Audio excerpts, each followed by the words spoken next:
Chapter 613. Lu Qing would be lying if he said he didn't feel proud and happy after hearing He Yi's words. However, he had been through a lot, so he kept a smile on his face and bowed. "Sect Master, you flatter me." Geezer sure curled his lips in disdain. He shook his head and laughed. "You don't have to be humble about this.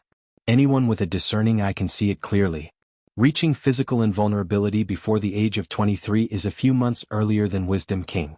Even in the history of the past 1,000 years, it's rare." At this moment, Shi Jiangwo interrupted, "Sect Master, don't praise him like that. This brat is so proud that his tail is about to stand up. It's good to reach the physical invulnerability level, but from now on, you have to forget all your previous achievements because your opponents will become physical invulnerability experts. Which physical invulnerability expert isn't a dragon or phoenix among men? Although you and Little Ren have killed 2 of them together, don't forget that they went through tough battles." "Master, you're right, but why do I feel like you're showing off?" Lu Qing complained in his mind, but he still answered respectfully, "You're right, Master. Then hurry up and practice the physical invulnerability chapters." Geezer sure glared at him, then asked worriedly, "Have you given the black bat's meat to the military?" "I gave it to them in Acropolis," Lu Qing said honestly, but he was complaining in his heart. "If I didn't give it to the military in advance, how would I get on the plane? Should I tell the security that it's fresh beef?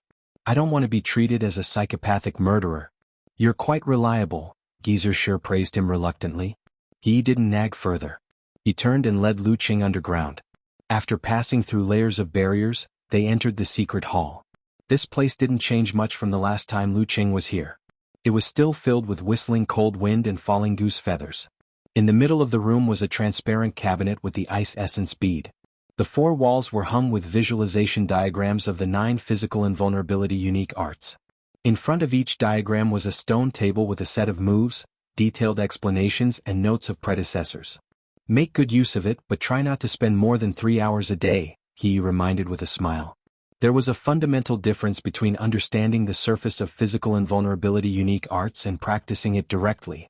"Yes, martial uncle sect master." Now that Lu Qing was standing in an extremely cold environment, there was no need for him to circulate his flame force to warm his body. It was as if he had become one with the heaven and earth around him. He watched as he slowly walked away. After the heavy door was tightly shut, he went to the vicinity of the 5th style, enemy heart freezing move without hesitation. He looked at the heart of 7 orifices that looked like an ice crystal mirror. The frosty white fog around it shrank and expanded, making everything seem to come alive. The reason why he chose to practice this unique skill first was because he had already reached the realm of encountering gods in the void. His spirit had also undergone a qualitative change after making the Great Leap, so he should be able to get started in no time. He sat down cross-legged on the snow-covered ground. His deep eyes, which seemed to contain a vast starry sky, reflected the mysterious and transparent heart that communicated with the fine details. Gradually, the suspended visualization diagram didn't change. However, the enemy heart freezing move in Lu Qing's pupils began to contract and expand slowly and rhythmically. Lube-dub, lube-dub, lube-dub. The 2 heartbeats seemed to have merged into one. He felt as if the dust had dissipated.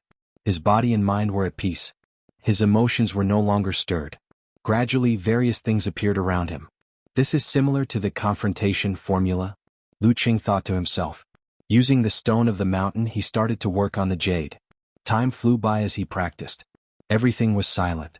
After an unknown period of time, Lu Qing suddenly felt something. He could actually hear He Yi's footsteps through a few heavy metal doors. Below the silver-covered ground, a few bugs were slowly traversing. Naturally, a vivid image of them appeared in his mind, as if he was seeing it with his own eyes. The world was peaceful. Everything was in harmony. Everything was so beautiful. Lu Qing seemed to have changed his perspective and gotten to know nature all over again. "This is the enemy heart freezing move." He half closed his eyes and sighed in satisfaction. Using the experience from the confrontation formula and the solid foundation of Ice Mirror, he was able to reach the threshold of enemy heart freezing move in just 3 hours. With another 2 or 3 practice sessions, he would be able to grasp the basics. Apart from the ability to see oneself, the enemy heart freezing move also had part of the effects of the confrontation formula and all the characteristics of the forwarding formula. In gaming terms, it was an increase in resistance to negative emotions and mental attacks. Apart from that, the enemy heart freezing move could also see the opponent, sense their emotions, grasp their movements and make predictions in advance. It was like a demon. It also seemed to have improved in terms of premonition and intuition. Shaking his slightly swollen head, Lu Qing stood up and walked towards the door. During the practice session, snow didn't accumulate on the surface of his body. Due to the instinctive reaction of his muscles and skin, he flicked off every goose feather that landed on his body. Refreshed, he walked out of the secret hall. Seeing that his master had already left, he walked slowly towards the Songtao Pavilion with his hands in his pockets. From time to time he would take pictures of the mountain scenery and share the joy of his gains with Yanjika. As for the girl who had just entered the dance stage, she was practicing the corresponding martial arts of the fighting sect in the Ji family. Her life was fulfilling and satisfying. Walking around the corridor, Lu Qing saw a martial arts training ground. Many Ice God sect disciples were practicing under the guidance of their instructors. They were sweating profusely and full of vigor. The real headquarters of the Ice God sect was located in the Ice God building in Moshang. Apart from a few ceremonies, most matters were handled there. However, the ancestral grounds were quiet and far away from the hustle and bustle. It was perfect for new disciples to focus on their practice and build a solid foundation. Seeing Lu Qing slowly walking over from the corner of his eye, the instructors quickly turned around and greeted him with a salute. "Greetings, Martial Uncle Lu." The disciples followed the rules and didn't stop their practice. However, they couldn't help but sneak a few glances at Lu Qing. Seeing such a scene reminded Lu Qing of himself and what happened back then. His heart was filled with joy. He nodded gently and said, "Everyone practice hard." He stood idly by and watched for a while before strolling away amidst the increasingly hard-working and serious performance of the disciples. Passing through the corridor under the shade of the trees, he returned to the Songtao Pavilion. The pine forest here was verdant and undulating just like before. Ice God Building. Zhu Tai had already become a senior executive in charge of a certain industry. He had just walked out of the elevator and turned to his office when he suddenly saw his junior brother, Lei Fong. Seeing how the confident and energetic Lei Fong had turned into a steady and disciplined person, Zhu Tai sighed inwardly. He pushed his glasses up and greeted him with a smile. "Why didn't you go over there?" "I'm here to collect my pocket money," replied Lei Fong calmly with a slight smile. He had officially joined the Wuxia Club a few months ago and was arranged to participate in several high-level professional matches. Zhu Tai nodded and sighed. "Good luck." A 26-year-old inhuman is not hopeless for a physical invulnerability expert. "Unlike me, it's already impossible." He was already 32 years old and could clearly feel the stagnation of his mental growth and the solidification of his visualization. Initially, Zhu Tai was rather dissatisfied with Lei Fong and was secretly jealous of his master's favoritism. However, when his hope was cut off, he gradually sobered up and calmed down. However, when he woke up at night, he was still depressed and couldn't get over it. "Then I'll thank senior brother in advance for your auspicious words." Lei Fong lowered his head and laughed. "However, in the Wuxia Club, I'm not the one with the most hope of making the great leap. Zheng Yu is 28 years old and a senior fourth pin, close to physical invulnerability. Chen Qiue is 25 years old and has been at the inhuman stage for almost a year." After saying 4 or 5 names, he laughed at himself. "I often regret my decision back then. I should have entered the Wuxia Club earlier. With so many people stronger than me in the atmosphere of competition, perhaps I wouldn't have to wait 3 years to transform from a 6th pin to an inhuman." In the past few years, Lei Fong had stayed in the Ice God sect and participated in some low-level professional matches to hone his skills. "He's still stronger than me." Zhu Tai shook his head and sighed. The two brothers exchanged pleasantries for a while before parting ways. However, they were already on different paths. The next morning, birds chirped in the mountains. Lu Qing had just woken up when he received a message from Yanjika. She sent an emoji with fists shining. Another day of hard work. She planned to wait until she had a basic grasp of the 2 dance stage techniques before coming to Yambing Mountain for a holiday. After that, she could go to America for Aunt Du's guidance. Seeing this, Lu Qing couldn't help but smile. He replied with a handshake emoji. "Let's do it together." After finishing his morning training, Lu Qing ate his breakfast and rested for a while before entering the secret hall again to practice the enemy heart-freezing move.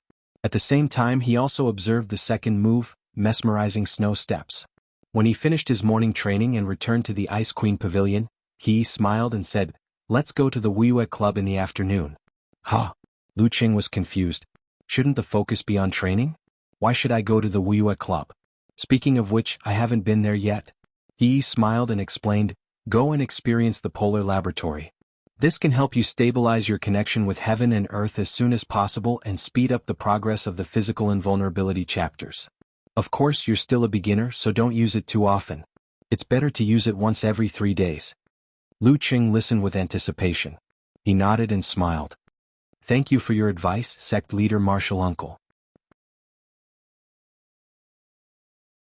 Chapter 6:14. After lunch, Lu Qing walked out of the sect with a bag full of clothes and martial arts shoes. Breathing in the cool mountain breeze, he saw the commercial car waiting for him. He sat in the back seat and leaned back leisurely. He took out his phone and sent a message to Yenjika. Snickering emoji, I'm going to see the Polar Laboratory of the Wuxia Club.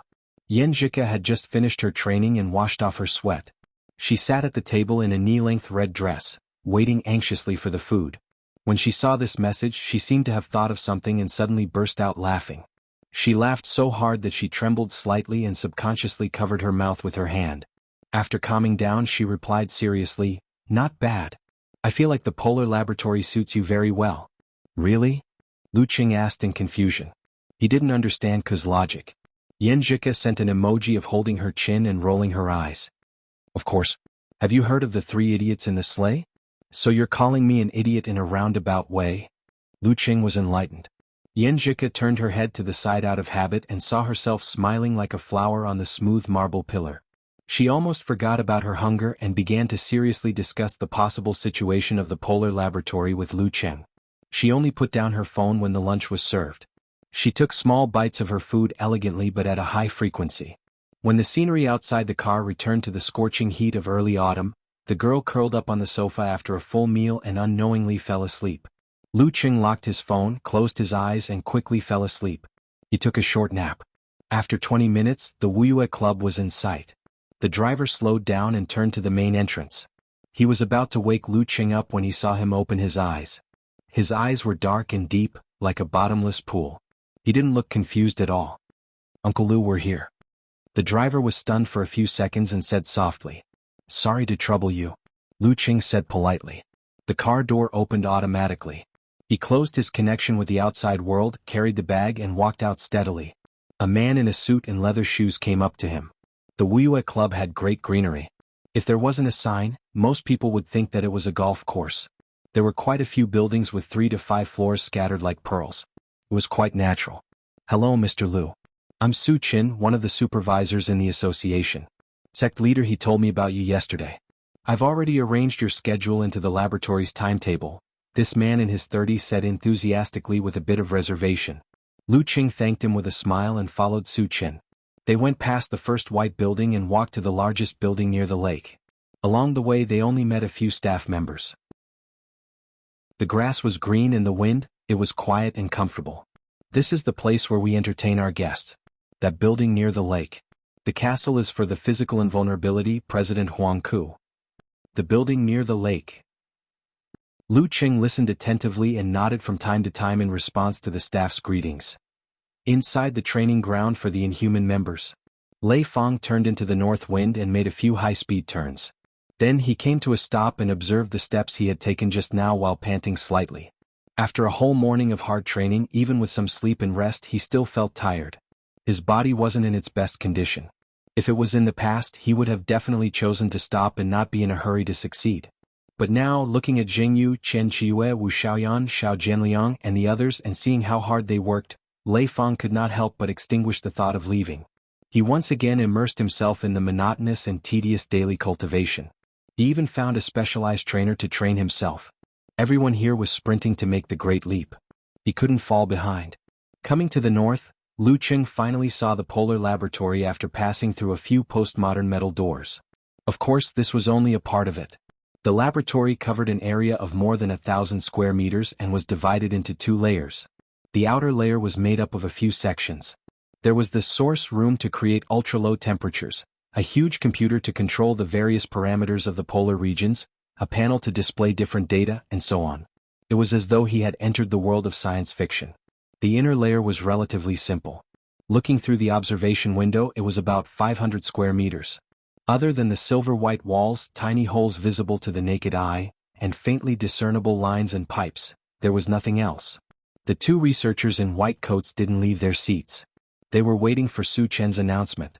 Su Chen thought for a while and said, "Mr. Liu, shall we set the temperature to -75 degrees Celsius? This is a relatively low temperature in the real polar regions. In addition to the random simulated snowstorm, it can be as low as -90 degrees Celsius." At this point, he explained with a smile, the laboratory can reach -120 degrees Celsius, -150 degrees Celsius, or even lower. But it's mostly used for short-term stimulation to help the human body recover. In such an environment, even a physical invulnerability mighty one can't stay for too long. They have to come out after training for a while. Alright, there's an emergency button inside. If you can't hold on any longer, you can notify the outside. This was Lu Cheng's first experience, so he didn't know much about it. He smiled and said, "Okay, I'll leave it to you." Okay. Su Chen turned and walked to the control room. He told the lab staff the general requirements. After a while, the polar regions took shape. All the parameters were met. A staff member opened the complicated sealed door and invited Lu Cheng in. Lu Cheng put down his bag, phone and wallet. At first glance, he saw that the interior was clean and pure. There was no smoke or fog. But the moment he stepped in, he immediately felt a bone-piercing chill. As he breathed, the mucous membranes in his throat seemed to be frostbitten. At this moment, he was wearing a thin summer martial arts suit. Hearing that the cabin was sealed shut, Lu Cheng exhaled. He released the restraints on his mind between his eyebrows. Instantly, he felt that every pore and every cell in his body had come alive. He connected with the low temperature of the polar regions and felt as comfortable as a fish that had returned to the water. This was the first time Lu Cheng could clearly feel the connection between himself and the environment. His body and mind felt happy. He sat down cross-legged and started visualizing to stabilize the channel of communication. He originally thought that this place would only improve his sensitivity to the extreme cold. But after treating his surroundings as the darkness of the universe, the scene in his mind changed naturally. All that was left was the heavy great sun that dispelled the low temperature and illuminated the surroundings. Around Lu Cheng, white gas gradually swirled, forming a domain of decreasing temperature in a small area. The closer it was to his body, the closer it was to his normal temperature. 30 minutes later, a sudden gust of wind blew in the room. It swept up heavy snow as if it was polar. Lu Cheng slowly opened his eyes. Looking at the wind and snow that covered his tracks, he gradually understood. He got up and started practicing his moves with his fists and legs. Outside the laboratory, Su Chen stayed in the break room. He lit a cigarette, poured himself a glass of water, and started playing with his phone while waiting for Lu Cheng to come out. An hour passed quickly. He glanced at his watch and walked out of the room, puzzled. He went to the observation window and saw that the wind and snow were everywhere. Lu Cheng's figure was faintly discernible as he circled around faster and faster. Su Chen took a deep breath. He shifted his gaze away from the observation window and returned to the break room. He sighed to himself. Lu Cheng lived up to his reputation. He sat down again and tried his best to focus on his phone. However, he still looked outside from time to time to see if Lu Cheng had come out. 10 minutes, 20 minutes, half an hour, an hour. Su Chen finally couldn't take it anymore. He walked to the observation window and bent down slightly to look inside. At this time, the wind and snow had stopped. Lu Cheng was sitting cross-legged. There wasn't a trace of snow on his body. Is he okay? Su Chen turned to look at the laboratory staff in the control room. A man with neat bangs looked at the surveillance data and said, "What could be wrong with him?" "He's fine." Su Chen looked around in shock. He shifted his gaze back and forth between the control room and the observation window. He made a lot of guesses. He collected his thoughts and returned to the break room. He picked up his phone absent-mindedly. 10 minutes, 20 minutes? Time passed quickly. Su Chen gradually became numb. All that was left was a blank expression. It wasn't until 5:25 in the afternoon that he heard the sealed door open. He rushed over and saw Lu Cheng walking out steadily with wet clothes. "Next time, set the ambient temperature to -90 degrees. Lu Cheng nodded thoughtfully and picked up his bag. Su Chen felt like he was struck by lightning. He was stunned for a moment before answering, "Okay." He followed Lu Cheng out of the polar laboratory like a zombie and instinctively led him to an exclusive break room. After Lu Cheng finished bathing and changing his clothes, he finally calmed down and asked, "Mr. Liu, would you like to have dinner here? The restaurant is right in front." Lu Cheng smiled and said, "No, I'll take care of it myself." Next, he had to taste the delicacies of Moshang. He had to prepare in advance for his vacation with Ku. Okay. Su Chen didn't say anything else. He led Lu Qing forward and approached the exit. At this time, Lei Feng, Jing Yu and the others had rested for a while. With the help of a professional masseuse, they relaxed and headed to the restaurant to comfort their empty stomachs. Just as they reached the entrance of the restaurant, Lei Feng suddenly saw a familiar figure coming from another direction. He looked over and felt like he had been struck by lightning. He blurted out, "Junior Master. What is Junior Master doing here?" Hearing Lei Feng's voice, Jingyu, Chen Qiyue and the others looked over and saw Lu Qing, whom they hadn't seen in a long time. They were shocked and puzzled. His face was rosy and he was walking steadily. He didn't look injured at all. He's recovering well. They suddenly realized and confirmed Lu Qing's declaration that he would fight in the martial arts world again in August or September. Lu Qing smiled and nodded at Lei Feng. Seeing that he was in a daze and didn't have any intention of greeting him, Lu Qing didn't bother. After greeting everyone, he walked past the restaurant and turned towards the entrance. Watching him leave, Jingyu asked Lei Feng, puzzled, "Why is your junior master here? Is he going to start with Wuxia Club?" Lei Feng shook his head and looked confused. "I don't know either."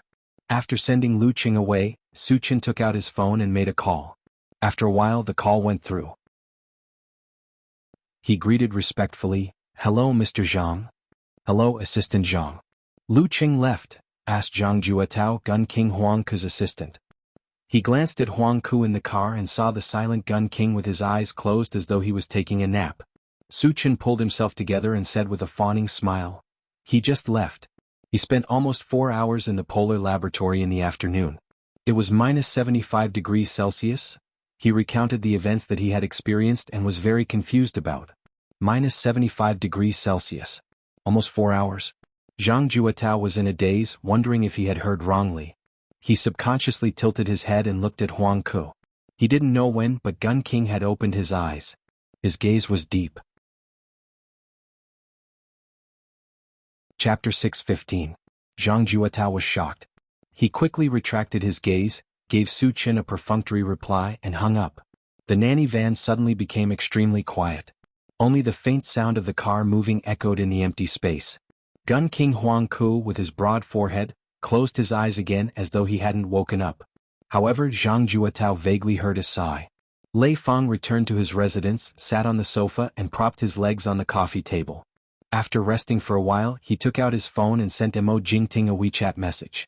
"I saw Martial Uncle Lu at Wuxia Club." Mo Jingting happened to have nothing to do.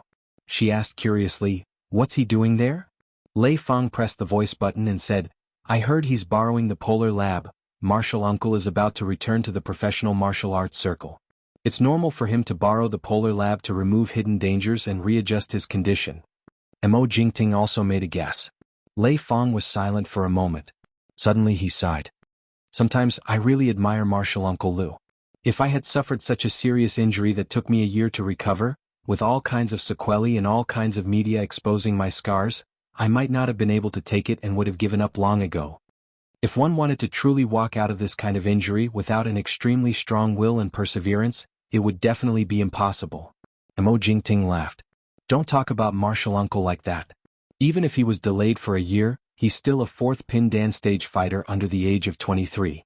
He still has 7 years to break through to the physical invulnerability stage and make the great leap."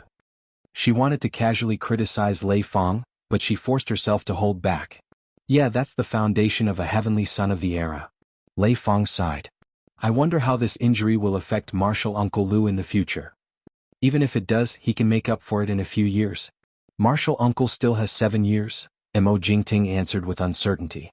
In Gun King Huang Ku's villa, Zheng Yu and Chen Qiyue, who were too lazy to go home, were also talking about Lu Chen. Why did he suddenly appear in the guild? Zheng Yu frowned slightly and muttered. In the past year, Lu Cheng's figure had almost disappeared from the public eye. Even his Weibo was only posted once every 10 days or half a month or even longer. A lot of things were reported by others, giving people a feeling that he was very, very deep and would not appear again. Who would have thought that they would meet him in Wuxia Club all of a sudden? The baby-faced Chen Qiyue asked in confusion, "Didn't you say you wanted to borrow the Polar Laboratory? It seems that it won't be long before he returns to the professional martial arts circle." Zheng Yu nodded slightly. I wonder how much of his strength he still has." Chen Qiyue guessed curiously. It's said that with such a serious injury, there will be long-term sequelae. Even if his body fully recovers, his strength won't be able to return to its peak in a year or so. Zheng Yu picked up the cup of water and took a sip. She agreed. Also, being able to play in the pro league and fully recovering are two different things. She put down her cup and suddenly said, however, Lu Qing is still very young. He still has plenty of time to solve the follow-up problems and enough years to try to make the great leap. Speaking of which, his chances are greater than mine and yours. It can't be helped. Comparisons are odious. Qian Qiuyue agreed with his senior sister's judgment. He spread his hands and said self-deprecatingly, this is the heavenly son of the era. A starving camel is still bigger than a horse. Zheng Yu was about to say something else when she suddenly saw a figure standing on the balcony next door from the corner of her eye. She took a closer look and whispered in shock, Master. Qian Qiuyue followed her gaze and looked out of the window. Sure enough, he saw Gun King Huangke standing on the edge of the balcony, almost blending into the darkness as he silently looked into the distance. Master, what's wrong? Qian Qiuyue whispered in confusion. His master always woke up early and went to bed early. At this time he should have been in bed long ago. Zheng Yu retracted her gaze, not daring to look again. She shook her head in confusion. In the next 20 days, Lu Qing went to the Wuxia Club every 3 to 4 days to use the polar laboratory to help him train. Gradually he endured the lower temperature. For the rest of the time, he comprehended the secret arts in the morning and accompanied Yan Zhika to tour the mountains and rivers in the afternoon and at night. They strolled in the mountains and explored various delicacies. Sometimes he would share the contents of his training notes that didn't involve the secret arts of the sect with his little fairy. After all, everyone was walking the path of cosmic starry sky that was balanced into Dan. These days were beautiful and fulfilling. In the blink of an eye, it was almost the end of August. Lu Qing had grasped the basics of all 9-eye sect physical invulnerability moves. Of course, the so-called basics meant that he could leave the secret hall and the visualization diagram to train. Except for the Millennium Ice Wall, Enemy Heart Freezing Move Ice Spirit Holy Light, and Boundless Starry Sky, Absolute Frost which had a solid foundation, the rest would take him 2 to 3 months to grasp the basics. The cultivation of physical invulnerability was heavy and long. This day in the afternoon in the polar laboratory, the monitoring screen in the outer control room showed the temperature inside, -136 degrees Celsius. This wasn't a shocking figure, as the ultra-low temperature cold treatment system, which was popular among the rich and powerful in professional competitions, could easily achieve this. However, users who received treatment or used it to recover from fatigue could only stay for a short period of time. If they stayed for too long, their lives would be in danger. At this moment, the monitoring data showed that the polar ground had been maintained for 27 minutes. Lu Qing stood on the cold, hard, silver-white floor. His heart was beating violently, spurting out hot blood with some fire force that traveled throughout his body. He felt that if he were to slow down by half a beat, his muscles would start to freeze, and his cells would start to freeze one by one. He would become a veritable ice sculpture. His spirit was slowly retracting, and he had no strength to open his eyes. He was surrounded by darkness, an extremely cold darkness. At this moment, Lu Qing felt as though he was truly standing in the middle of the universe. His body was radiating light and heat, attempting to illuminate a region and warm life. Like a star, the two maintained a delicate balance. Only ice is eternal, darkness is the final destination, and all heat will eventually be extinguished. Such a thought suddenly appeared in Lu Qing's mind. He raised his almost frozen right hand and pressed the round button that required him to open the sealed door. After a short while he walked out of the polar ground with his own strength. Thump, thump, thump. His heart was beating more and more violently, allowing his body to slowly and steadily recover from its nearly frozen state. The fatigue in his body seemed to have been expelled. After recovering, Lu Qing asked for his own data report, took a hot shower and changed into clean and fresh clothes. Every martial artist who used the Polar Ground Laboratory would leave behind monitored data. However, this was a secret, and the experimenters had no right to see it unless they had the permission of the martial artist. From the second time, Su Qin didn't wait outside. He would only come over when it was almost over. Today Lu Qing ended early and didn't try more. Therefore he slowly walked through the corridor of the Wuxia Club building and walked out of this quiet and cool place. At the entrance, a fiery red car rolled down the window, revealing Yanjika's beautiful face. She pursed her lips and smiled, waving her hand playfully. "Hey, are you alone?" Little Fairy's imitation of a pickup line was not at all convincing. Lu Qing shook his head and laughed. You should say that. Hey, do you have a date? Yenjika's eyes flashed as she glared at him. She slapped the seat beside her and said, Are you getting in or not? If not, I'm leaving. Today was the day they returned to Xioshan. This is a tyrant's promise. Lu Qing went to the other side, opened the door and got in. As for the luggage, of course, it had been packed long ago. Back in Xioshan, the couple went to their own homes. Lu Qing just took out the key to open the door when he heard his mother's nagging. You brat, why didn't you come home when you were in danger on a trip? Why did you stay in Wuxia for so long? Lu Qing chuckled and said, Didn't I break through? I went to the sect to stabilize my state and practice new martial arts. Yes, my connection with heaven and earth is stable now. I'm a real physical invulnerability expert. Breakthrough? Qi Fang didn't understand for a moment. Lu Jisheng, who was casually changing the channel, raised his head. He didn't have time to push his gold-rimmed glasses and blurted out, You're a physical invulnerability expert? Even an ordinary family, after so many years of influence, knew the meaning of carp leaping over Dragon Gate. You're a physical invulnerability expert? Qi Fang asked like a repeater. How did he become a physical invulnerability expert in such a short time? Yeah. Lu Qing smiled and threw his new backpack on the sofa. He told his parents what had happened. Of course, he left out the parts that were too exciting and frightening. Ah, not bad, not bad. Qi Fang was too excited. Even after racking her brain, she could only come up with this one word. Lu Jisheng picked up his personal thermos and sipped tea to hide his emotions. However, after drinking for a long time, he only drank tea leaves. He forgot to add water. Not bad.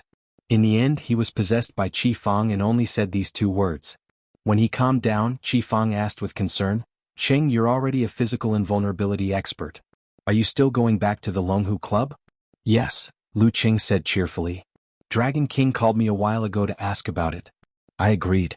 Without any hesitation, he said that he would go after stabilizing his state and mastering the Ice Sect's physical invulnerability chapters.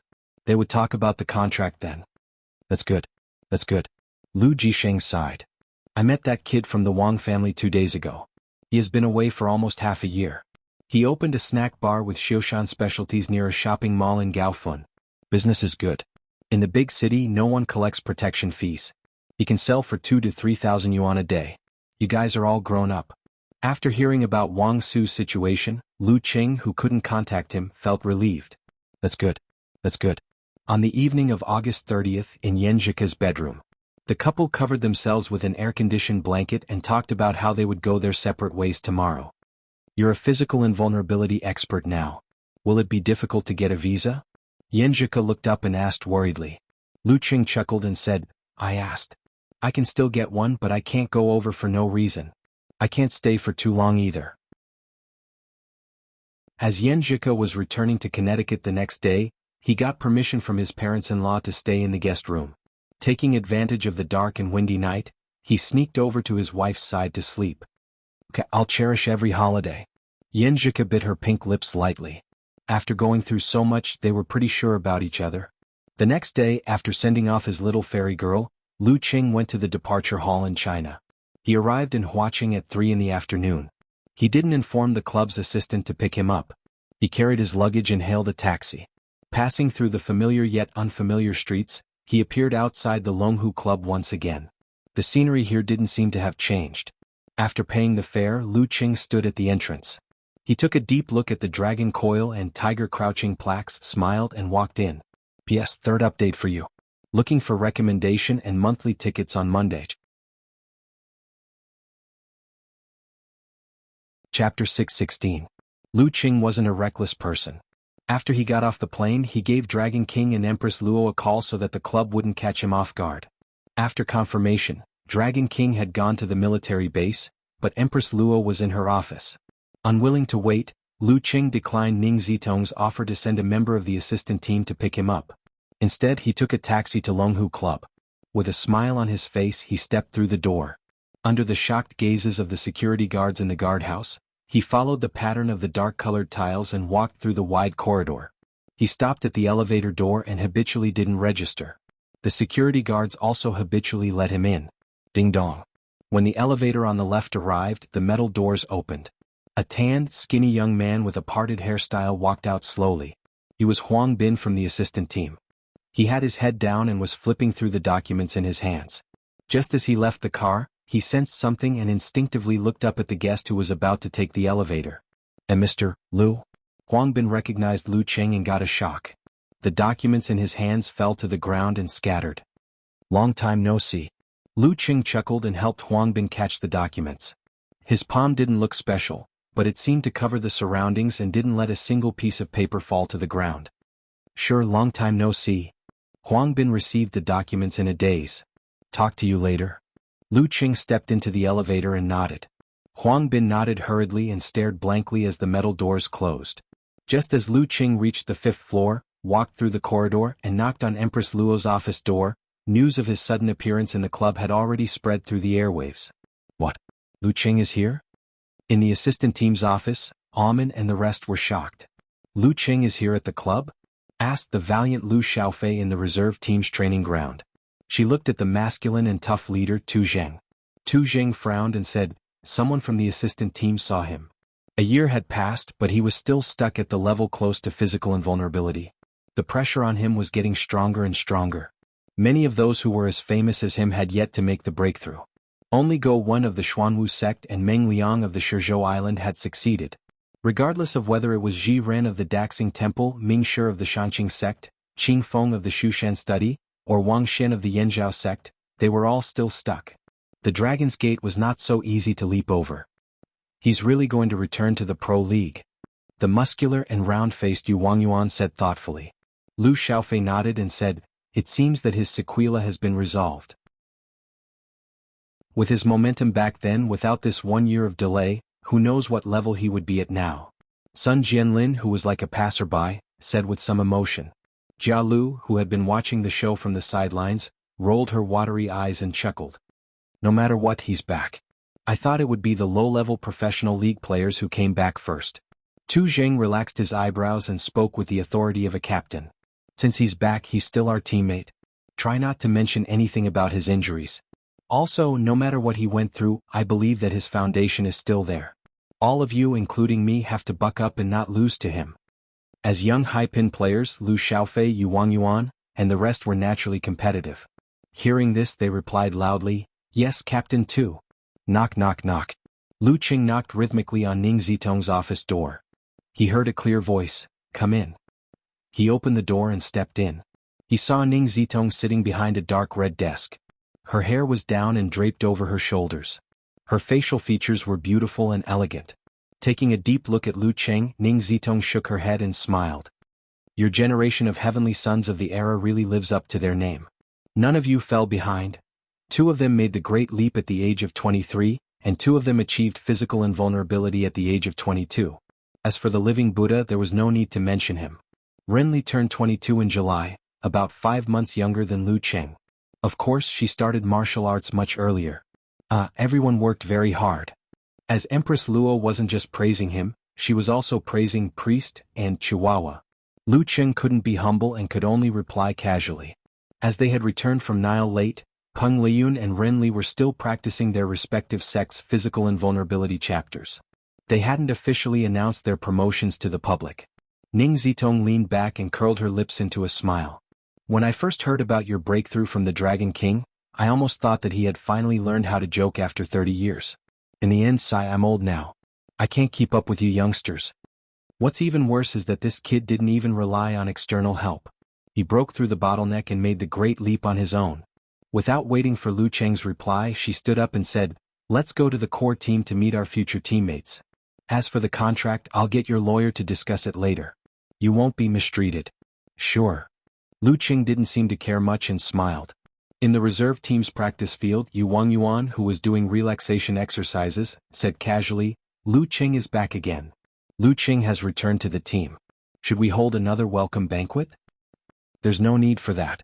Isn't this a reminder to him? Lu Xiaofei shook her head and replied. She continued with anticipation. I wonder how much he has recovered. Leader 2, why don't we bring forward the practice to tomorrow? Her words made Jia Lu, Sun Jianlin, and the rest eager to give it a try. Tu Zheng finished his training. He held his phone, thought for a while and said, forget it. Let him get used to it for a few days. At this moment, his palm vibrated and a message came in.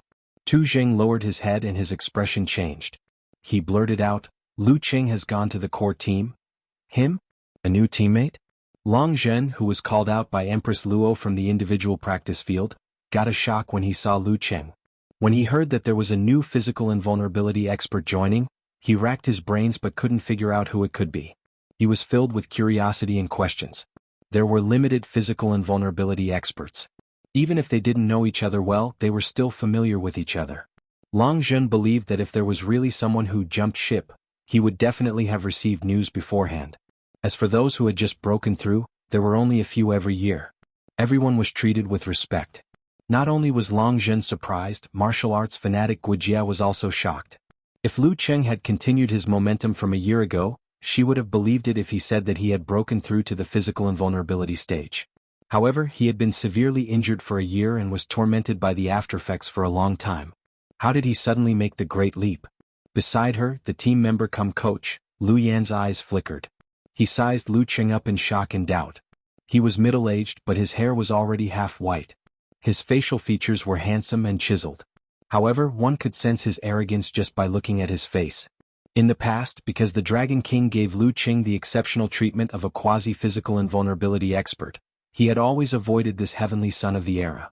Ning Zitong was satisfied with the current outcome. She laughed pleasantly. He broke through in Nile at the beginning of August. After she finished speaking, she looked at Lu Qing and raised her chin, indicating that she was ready to go. Lu Qing smiled and took half a step forward.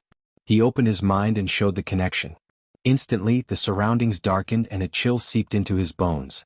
At the same time, sparks of fire appeared one after another, warming the surroundings. Seeing this, Lu Yan, Long Zhen, and Guijie no longer had any doubts.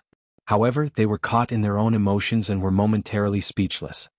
Impressive, impressive. To be able to break through after a year of severe injuries and delay, you are indeed impressive. Long Zhen was the first to give a thumbs up. I have the Dragon King in front of me and the army behind me. It's really not easy to become the leader of the club. He would never ignore the results of others and would sincerely praise them. However, he would never admit defeat and would not allow others to easily surpass him. If not for the past year of severe injuries and delay, I might have needed another 2 to 3 years or even 4 to 5 years to break through. I might even never break through.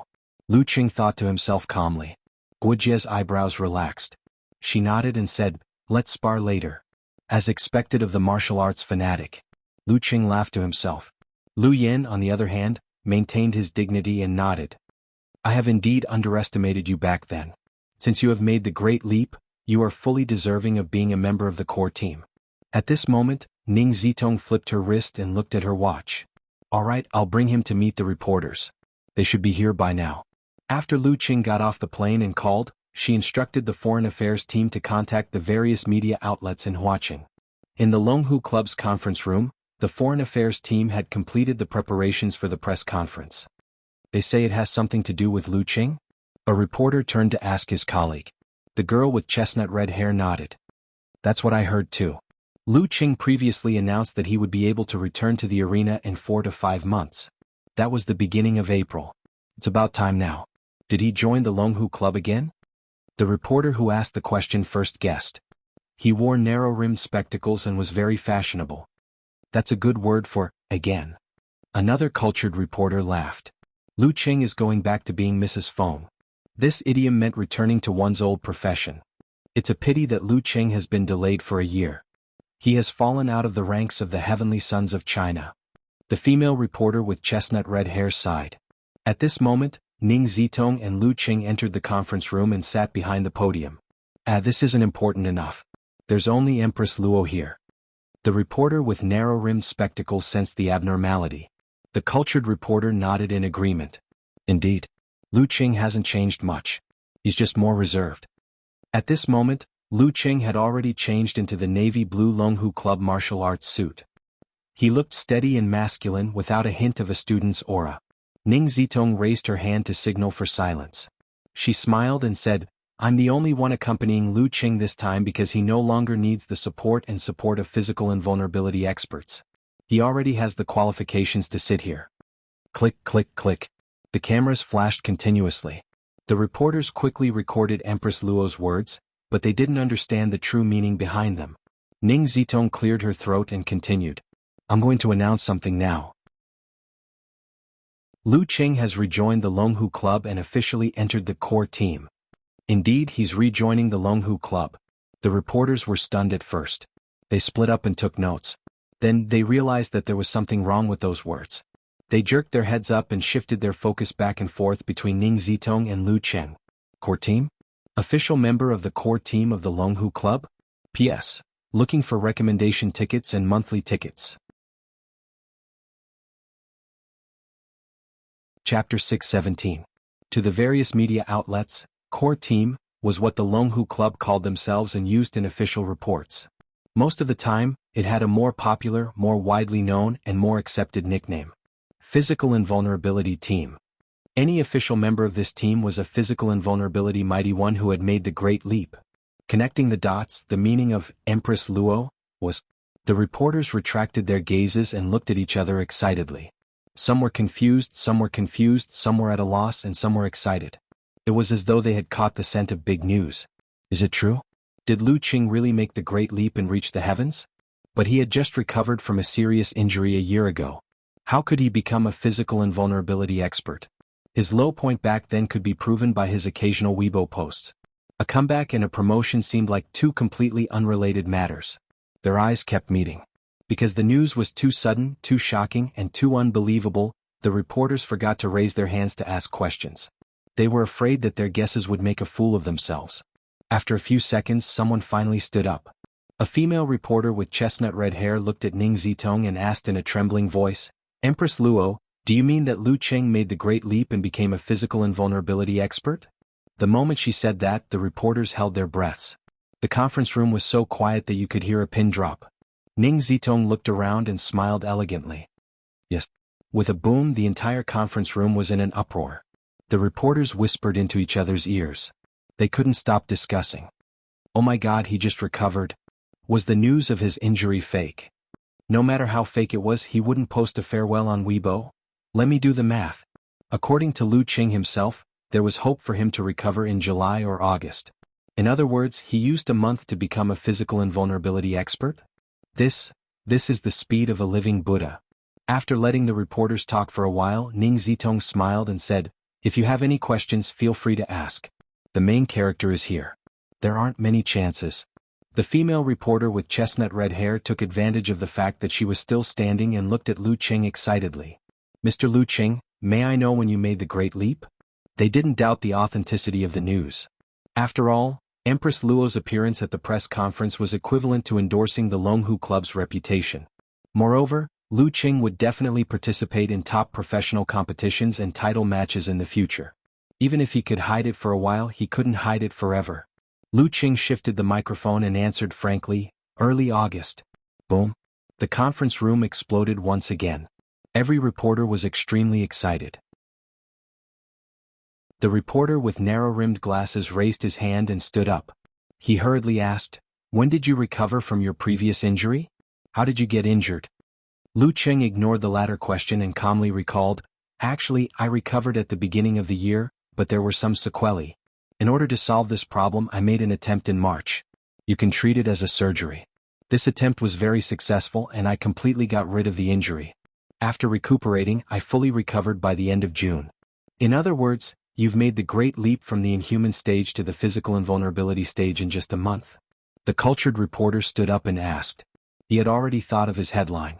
If Lu Qing answered yes, he would say, comparable to the living Buddha.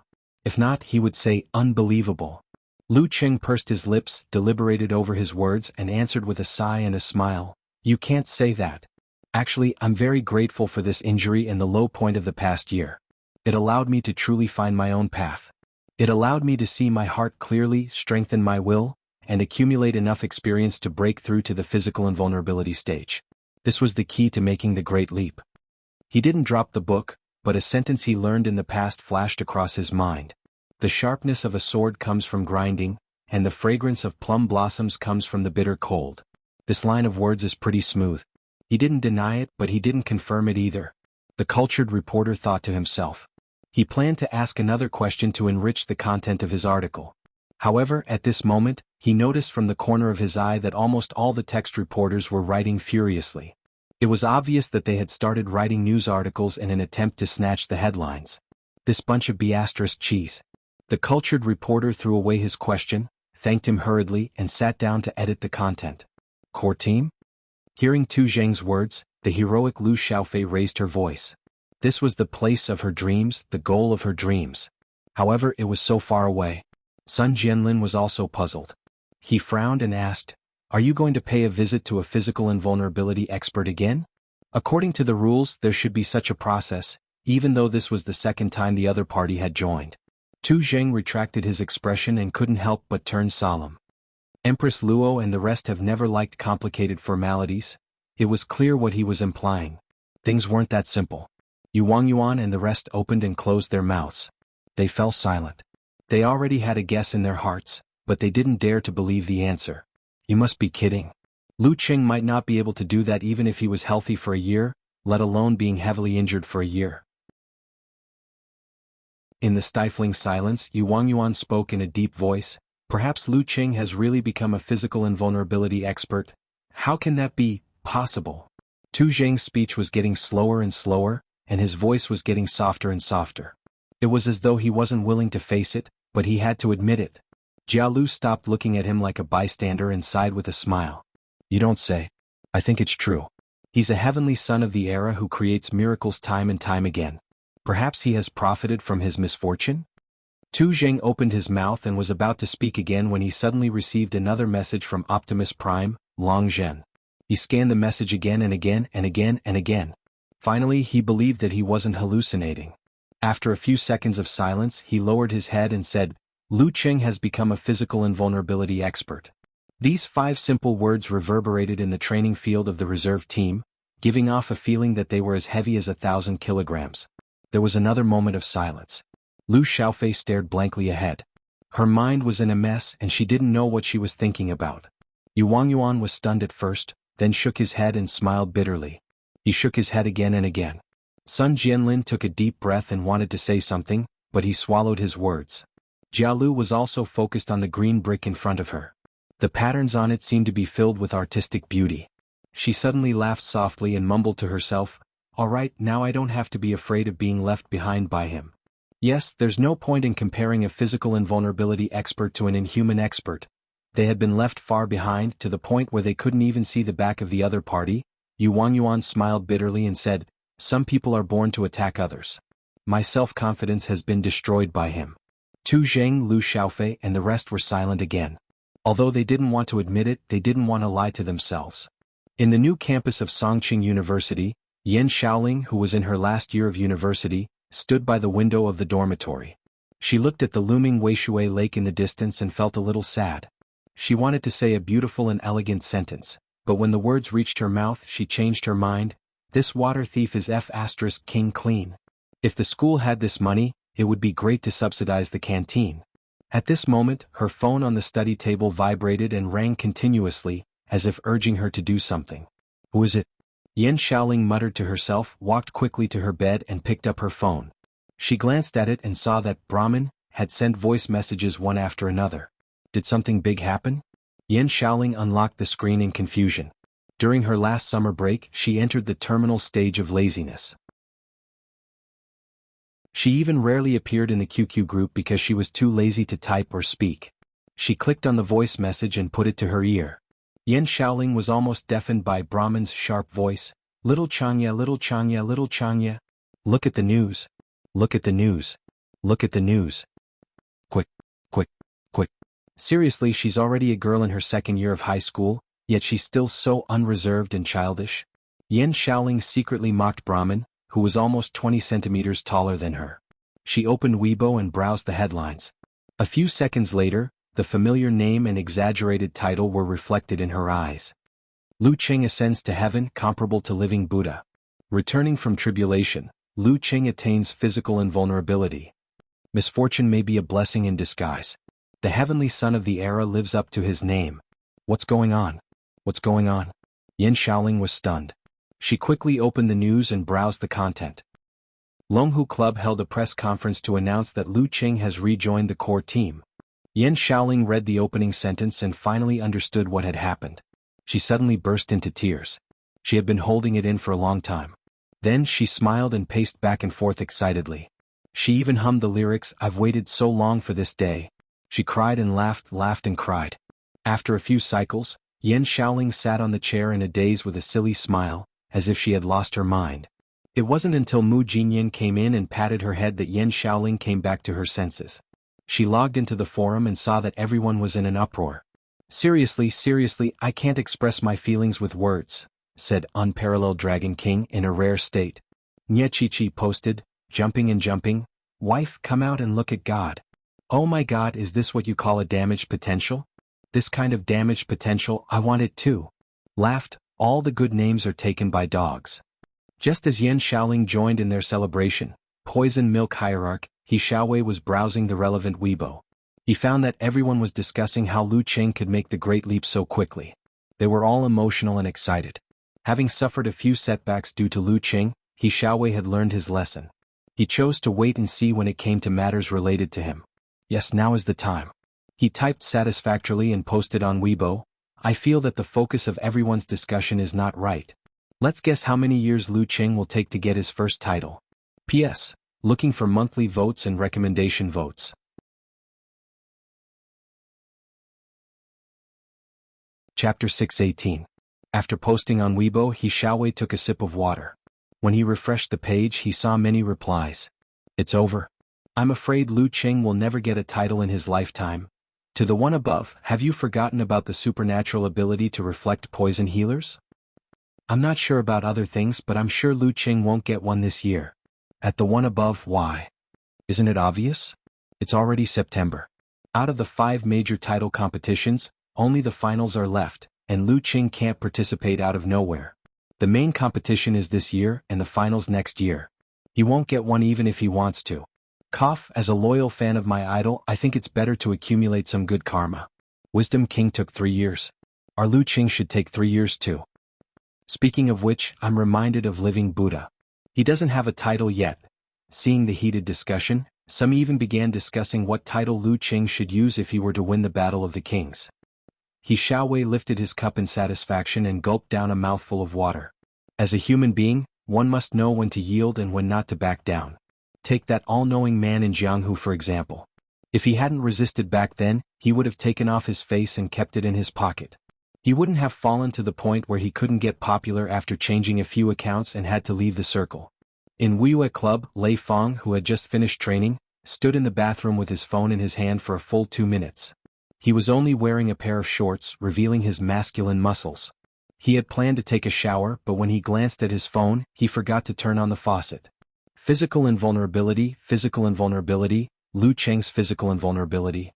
These words echoed in Lei Fong's mind, making him realize what had happened. Martial Uncle Lu's sudden appearance in Wuxia Club and the use of the Polar Laboratory had the most direct and logical explanation. He had already attained physical invulnerability and was assisting in his training. However, who would have thought of this possibility? Even if such thoughts had flashed through his mind, he would have denied it, laughed at himself and racked his brains to come up with a more reasonable answer. Who knew that some things just don't make sense? The world is big and there are all kinds of strange things. Some people were born to break the rules. After staring blankly for a long time, Lei Fong withdrew his gaze, took a deep breath and slowly exhaled. Facing such a person, he felt that he had lost his passion for practicing martial arts. He might not be able to succeed even if he trained hard for 3 to 5 years, but the other party succeeded so easily. In comparison, what was the point of putting in effort? What was the point of training more than 4 hours every day? Disappointment and dejection surged into Lei Fong's heart. Hundreds of thoughts ran through Lei Fong's mind. Finally, he turned on the faucet and buried his head under the cold water. Drip, drip, drip, drip, drip, drip, drip. He forced himself to get rid of his emotions and kept encouraging himself. Lei Fong knew very well what it meant to be a physical invulnerability expert. Just the qualitative change in status was enough for him to grit his teeth and persevere. Retracting his head and shaking off the water droplets, Lei Fong suddenly laughed bitterly. Physical invulnerability was the boundary between a fish and a dragon, but some people could easily cross it. In the practice field, Zheng Yu and Chen Qiwei were looking at their phones in silence for a long time. So he has reached physical invulnerability, Qian Qiyu said after a while.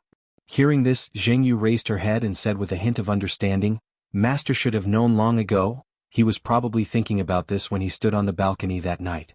Did he feel that the new generation was better than the old and that the new generation was better than the old? Qian Qiyu had a lot of thoughts and emotions to express, but when the words came to his mouth, only one sentence remained. The gap is really huge. When Lu Qing won the youth tournament of Xing province and rose to fame, he was still a little unconvinced and competitive. But as the years passed, he was completely numb and had completely admitted defeat. He felt that he couldn't catch up no matter how hard he tried. He should be more realistic and rational. Zheng Yu glanced at him and suddenly said with a sigh, "This makes me depressed but also filled me with hope. Since Lu Qing made the leap so easily, it doesn't seem too difficult to reach physical invulnerability." That makes sense. Qian Qiyu's mouth twitched. He nodded and turned to leave the practice field. When he was about to leave, he suddenly heard Qian Qiyu murmur, "But when we try, we might find that physical invulnerability is extremely difficult." The evening sun shone into the room and dyed it golden. Kai Zhongming's eyelashes, which were often ridiculed as girly, fluttered and his eyes slowly opened. Damn, why did I sleep for so long? He came back to himself and looked at the time on his phone. In the past 2 months, he had gradually taken over the family matters. He wasn't too busy and could still go on dates with Fang Yuan, who was on summer break. But because he was unfamiliar with many aspects, it caused a lot of stress. He was often tense and exhausted. He had planned to take a nap this afternoon, but it was already past 5. And in the evening, he had to attend a business cocktail party that he didn't want to attend. Lazily, he didn't want to get up. He said a few words to Fang Yuan and casually browsed the forum and Weibo. After more than a minute, his eyes suddenly lit up. He was surprised and happy, but also felt that this wasn't F*King scientific at all. After receiving a positive reply from Lu Qing, Kai Zhongming didn't rush to congratulate him. Instead, he sat up and looked out of the window with a smile. After a long time, he whispered to himself, "Dreams?" The smile on his face widened. He got out of bed and put on his shirt, casual pants, tie and suit. He put on some gel on his hair and looked at himself in the mirror energetically. "Not bad, I look like a dog." Kai Zhongming praised himself. Then he couldn't help but laugh. "Damn, I even scold myself when I'm crazy?" If Cheng heard this, he would definitely say that your crosstalk skills have improved. You can even perform monologues now. Jiangnan Province, Ji family's old house. With his hands behind his back, Ji Jianzhang paced back and forth. He was both happy and amused. "Sure, Jiangwo, that old bastard. He didn't even mention such a good thing to me." He had gone to the war-torn zones and made arrangements for Lin Quebec. He couldn't say for sure that his grandson was safe, but the chances of him encountering greater danger had been reduced to a very low level. He had just returned to China and already heard that his future grandson-in-law had made the great leap and achieved physical invulnerability. To think that he wanted to train him. Opposite him, Dou Ning leaned comfortably on the recliner and scolded jokingly. "That brat didn't even mention it. Does she think we're outsiders? What time is it in Connecticut? I'll call and scold her. Then again, this brat has good taste. She's even better than me back in the day." 3 or 4 in the morning, Ji Jianzhang answered uncertainly. "Then we'll talk about it when she wakes up." Dou Ning felt sorry for her precious granddaughter and decided to postpone the scolding. Just then her phone rang. It was from Yanjika. "Why aren't you sleeping in the middle of the night?" Dou Ning scolded as soon as she picked up the call. "I just sneaked out of bed to watch the press conference," Yanjika replied with a grin. "You still have the nerve to say that?" Dou Ning recalled her earlier mood. "It's been almost a month since he made the great leap. You don't even know how to say a word to us." Yanjika laughed softly and explained in a light tone, "Hee, are you surprised? Are you surprised?" After the press conference ended, Lu Qing went back to Empress Luo's office. Ning Zitong rested her chin on her hand lazily and moved the mouse casually. The club will give the core team members a villa or a high-rise mansion, all developed by the company. You can pick one later. If you're not satisfied with the location, you'll have to make do with it. In the future you can sell or rent it if you want. "Okay, I don't really care now," Lu Qing replied with a smile. His wife was overseas, so it didn't matter where he lived. As long as the house was soundproof, had all the essentials, didn't have leaks, and had hourly workers to help clean up from time to time, it was fine. Remember to get your lawyer to discuss the specific terms and conditions.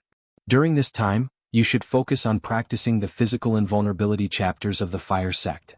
You don't have to play professional matches with us for now. When you're almost ready, there will be a master battle at the end of October or the beginning of November. Physical invulnerability experts can participate directly. That will be your first appearance at the top level, Ning Zitong said with a smile. She added, when practicing the physical invulnerability chapters of the fire sect, you should consult Lu Yan. Although he's not as strong as the Dragon King, arrogant and stubborn, he has his own unique points when it comes to mastering the physical invulnerability chapters and teaching others. The Dragon King benefited a lot from him back then. Otherwise, he wouldn't have let such a bad-tempered person be the coach. Sister Ning, why do you have to insult Coach Lu every 3 sentences? Lu Qing said amusedly. Ning Zitong replied nonchalantly, that's the truth. At this point she recalled something. Pick a daily assistant later. Leave the trivial matters to them and focus on practicing.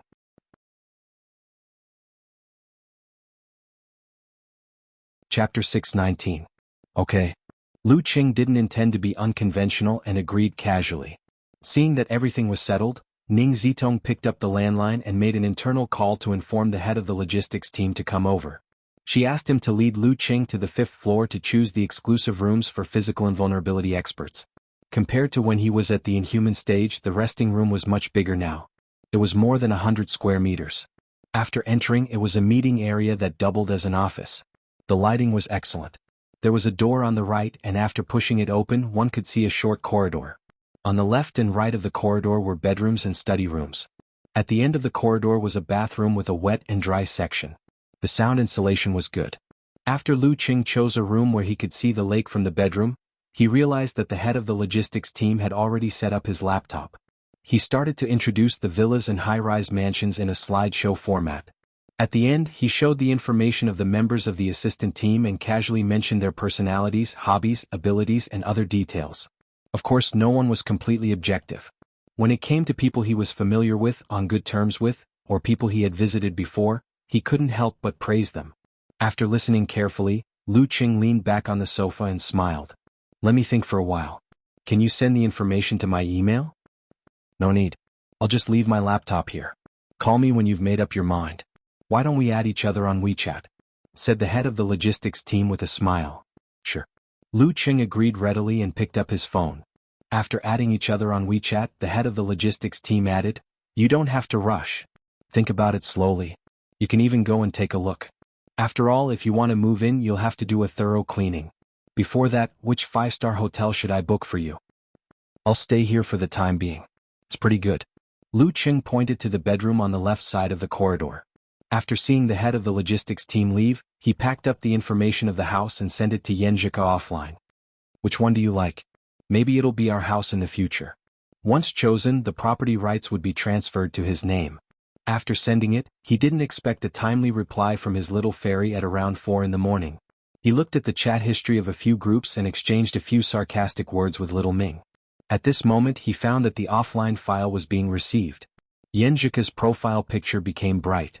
Hand holding chin, eyes rolling, said, if I hesitate and don't know which building to choose, are you going to sleep under the overpass tonight? Why are you awake? Lu Qing replied with a shocked expression. Haha, this fairy knows that you have something to ask of me, Yenjika replied proudly. Lu Qing didn't expose the fact that she had woken up in the middle of the night to see the news of his return to the Longhu Club. He played along and expressed his astonishment, shock, and admiration. After the file was sent, the girl read it carefully for a while and communicated with Lu Qing from time to time. In the end, she reluctantly sent 3 pictures and said, these 2 villas and this penthouse all look good. I haven't seen it before, so I'm not sure. Don't worry. I'll take some time tomorrow to take a look and do a live broadcast. Lu Qing answered resolutely. Yenjika replied with an emoji of covering her mouth. Are you really going to sleep under the bridge tonight? I have an exclusive lounge. Lu Qing stood up and sent a video chat request. He sent the pictures of his bedroom, study, guest room and bathroom. Not bad. Yenjika smiled mischievously. Then I'll think about it for a few more days. All right, help me choose an assistant. Here's the information. Lu Qing looked like a capable coach Yen. Yenjika replied, eyes wide open expression. Why do you need me to decide on such a small matter? I don't know who to choose anyway. I'm not familiar with most of them. Even if I know them, I don't know much about them. I might as well believe in Ko Qian's insight. Lu Qing replied with an evil smile.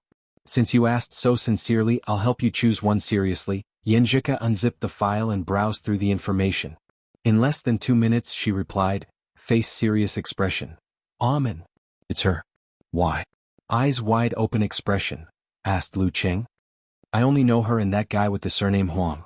The rest of the information is about the same. Yanjika replied, face red expression. When you left Longhu, didn't she also send you a message of encouragement? This shows that she's not the kind of person who flatters the strong and tramples on the weak. She has a good heart. That time when she accompanied me to watch the documentary at the exhibition hall, her speech and manners were not bad either. She obviously knows when to advance and when to retreat. That's true. Lu Qing nodded slightly and replied with an evil smile expression. I thought you would choose a male assistant. Yanjika replied, clenching fist expression. I have confidence in you. Then she added another sentence and deliberately sent an arrogant looking at the sky emoticon, saying, I have more confidence in myself. I'm a little fairy. Without waiting for Lu Qing's reply, she sent another message with an evil smile expression. When I was in Huaqing, if you needed extra training or were busy, I could take her shopping or something. It's not fun to be with a guy, that makes sense? Nodding expression, replied Lu Qing. It was inevitable for a normal person to have a female partner when they were looking for a job. As long as they maintained their integrity and limited their interactions to what they needed to do and did not do anything that could cause misunderstandings, they would not be afraid of gossip spreading. In the assistant team, the members who usually liked to interact with other offices had all returned, making it unprecedentedly orderly. They pretended to be calm, either typing furiously, pretending to communicate with the traffic team, or staring at the screen as if deep in thought. But every time they heard footsteps outside the door, they could not help but sit up straight and tense their backs. When they realized that it was not the supervisor, they would straighten their backs again. Among them, Huang Bin held a cup to his lips but had no intention of drinking. From time to time, he would turn his head to look at Amen, whose long hair draped over her shoulders. He had a vigilant and worried expression. Previously, when Lu Qing was at the club, he communicated with her the most. He always felt that he was lacking a little. She was his biggest competitor. Luckily, the supervisor of the logistics team was from the same hometown and maintained a good relationship with him. He would definitely put in a few good words for him. Amen looked normal and was seriously working on the forms. However, the data was written and deleted and rewritten. There was no progress at all. In her mind, all sorts of thoughts were going through her mind. They were divided into pros and cons and kept debating. Among all the members of the assistant team, I am the closest to Mr. Lu. The chances of him choosing me is very high. Come on, this is only superficial. It can't compare to the introduction of the logistics supervisor. No matter what, I have never done anything that Mr. Lu hated. I even comforted him when he was at his lowest. Stop dreaming. You won't get such a good thing. Sun Tingting was the most relaxed, but she was in an unusually bad mood. In the past, compared to Lu Qing, she believed that Tu Zheng had a higher chance of making the great leap and would be faster. She was so focused on pleasing Tu Zheng that it was almost impossible for her to be chosen. I should have bet on both sides, she thought in frustration. To the members of the assistant team, being chosen by a physical invulnerability expert to be their daily helper was also a great leap forward. Tick tick tick tick. The clock on the wall of the office ticked away. Huang Bin and the rest finally heard the familiar footsteps of their supervisor. He was impatient and walked very fast. If he had something to do, he would break into a jog. All the members straightened their backs once again. Some of them subconsciously tightened their grip on their pens. The assistant team supervisor, Ouyangda, looked around and revealed a rare smile. Amen, come out for a moment. Follow me to meet Mr. Lu. Amen's mind went blank, but she stood up instinctively. Sun Tingting and the rest were either slumped in their seats or exhaling. Disappointment was written all over their faces. Huang Bin even crumpled the papers in front of him into a ball and threw it into the rubbish bin at the side. After a few seconds, Amen finally reacted. She hurriedly replied, Okay. As she spoke, she had already walked out of her seat excitedly and ran to the door. Even when she was standing beside Lu Qing, she still felt like she was dreaming. I'll be troubling you in the future. Lu Qing smiled and greeted her. Okay, no, it's what I should do. Amen stuttered but quickly regained her composure. She asked directly, Mr. Lu, is there anything I need to take note of? Lu Qing thought for a moment and said, I'm a rather boring person and don't like to chat. You have to learn how to entertain yourself. I won't disturb you if there's nothing, Amen quickly expressed. Lu Qing nodded slightly and said, help me choose a driver for the van. I'm not familiar with any of them. If you don't find one to your liking, get the human resources team to hire another one. I'll be staying in the club for the next few days. If there's anything, I'll send you a message. Okay. Two reliable faces appeared in Amen's mind. When she was about to leave, she couldn't help but turn back and say, thank you a few times. After confirming the driver, she got off work. Just as she was about to take the bus to the subway, she saw a silver van stop in front of her. The driver, Zhao Zhenhua, rolled down the window and smiled. Assistant Amen, let me give you a ride. We'll be partners in the future. It's okay. What if Mr. Lu wants to use the van later? Amen immediately shook her head. I've already asked Mr. Lu. You won't be going out tonight. Besides, I have to go home, don't I? Zhao Zhenhua said with a smile. Amen nodded hesitantly. All right then. Although there was a traffic jam on the way, she still returned to her residence earlier than usual. She entered her own room. It was very small and cramped, with only enough space for a bed, a table, and a chair. The cabinets were all mounted on the wall. Sitting by the bed, Amen was still in a daze. She couldn't believe that she had become the personal assistant of a physical invulnerability mighty one. She subconsciously looked around and thought of a lot of things. The Longhu Club gave new members of the assistant team a salary of 4,500 renminbi, with an annual increase of a few hundred RMB. It wasn't great, but it wasn't bad either. However, in Huadu, fixed expenses such as rent, utilities, insurance, and pension took up a large portion of the budget. Even so, she still had to share the bathroom with many people. She had to queue when her stomach wasn't feeling well. Furthermore, she gave her parents 1,000 RMB every month, saying that it was for her dowry. She didn't have much money left to spend on skincare products, clothes, and online shopping. If the club didn't provide lunch, she might have had to scrimp. Once she became the personal assistant of a physical invulnerability mighty one, it was said that her basic salary would be 38,000 renminbi, and this was after deducting all taxes. In addition, there was also car allowance, meal allowance, equipment allowance, and the year-end bonus for the physical invulnerability mighty one's performance. Sometimes this was the real deal. Amen slowly came to her senses. Many thoughts appeared in her mind, the most intense of which was, I want to rent a new apartment, one with a private bathroom. At this moment, she received a message from the logistics team. Xiaoman, come and get your room key tomorrow. The Sky Capital Garden is for you. The club will let you stay there for free. It has 3 bedrooms and a living room. It's about 100 square meters. It's all yours. After reading it word by word, Amen couldn't help but lie down on her side. She hugged her big white bear and rolled around on the bed. She felt refreshed and her vision brightened.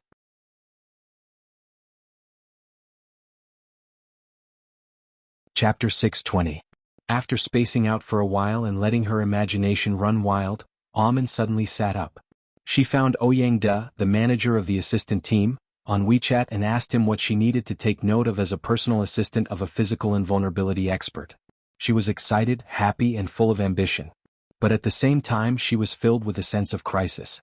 She was afraid that if she didn't do a good job, all her previous efforts would go to waste and she would fall from grace again.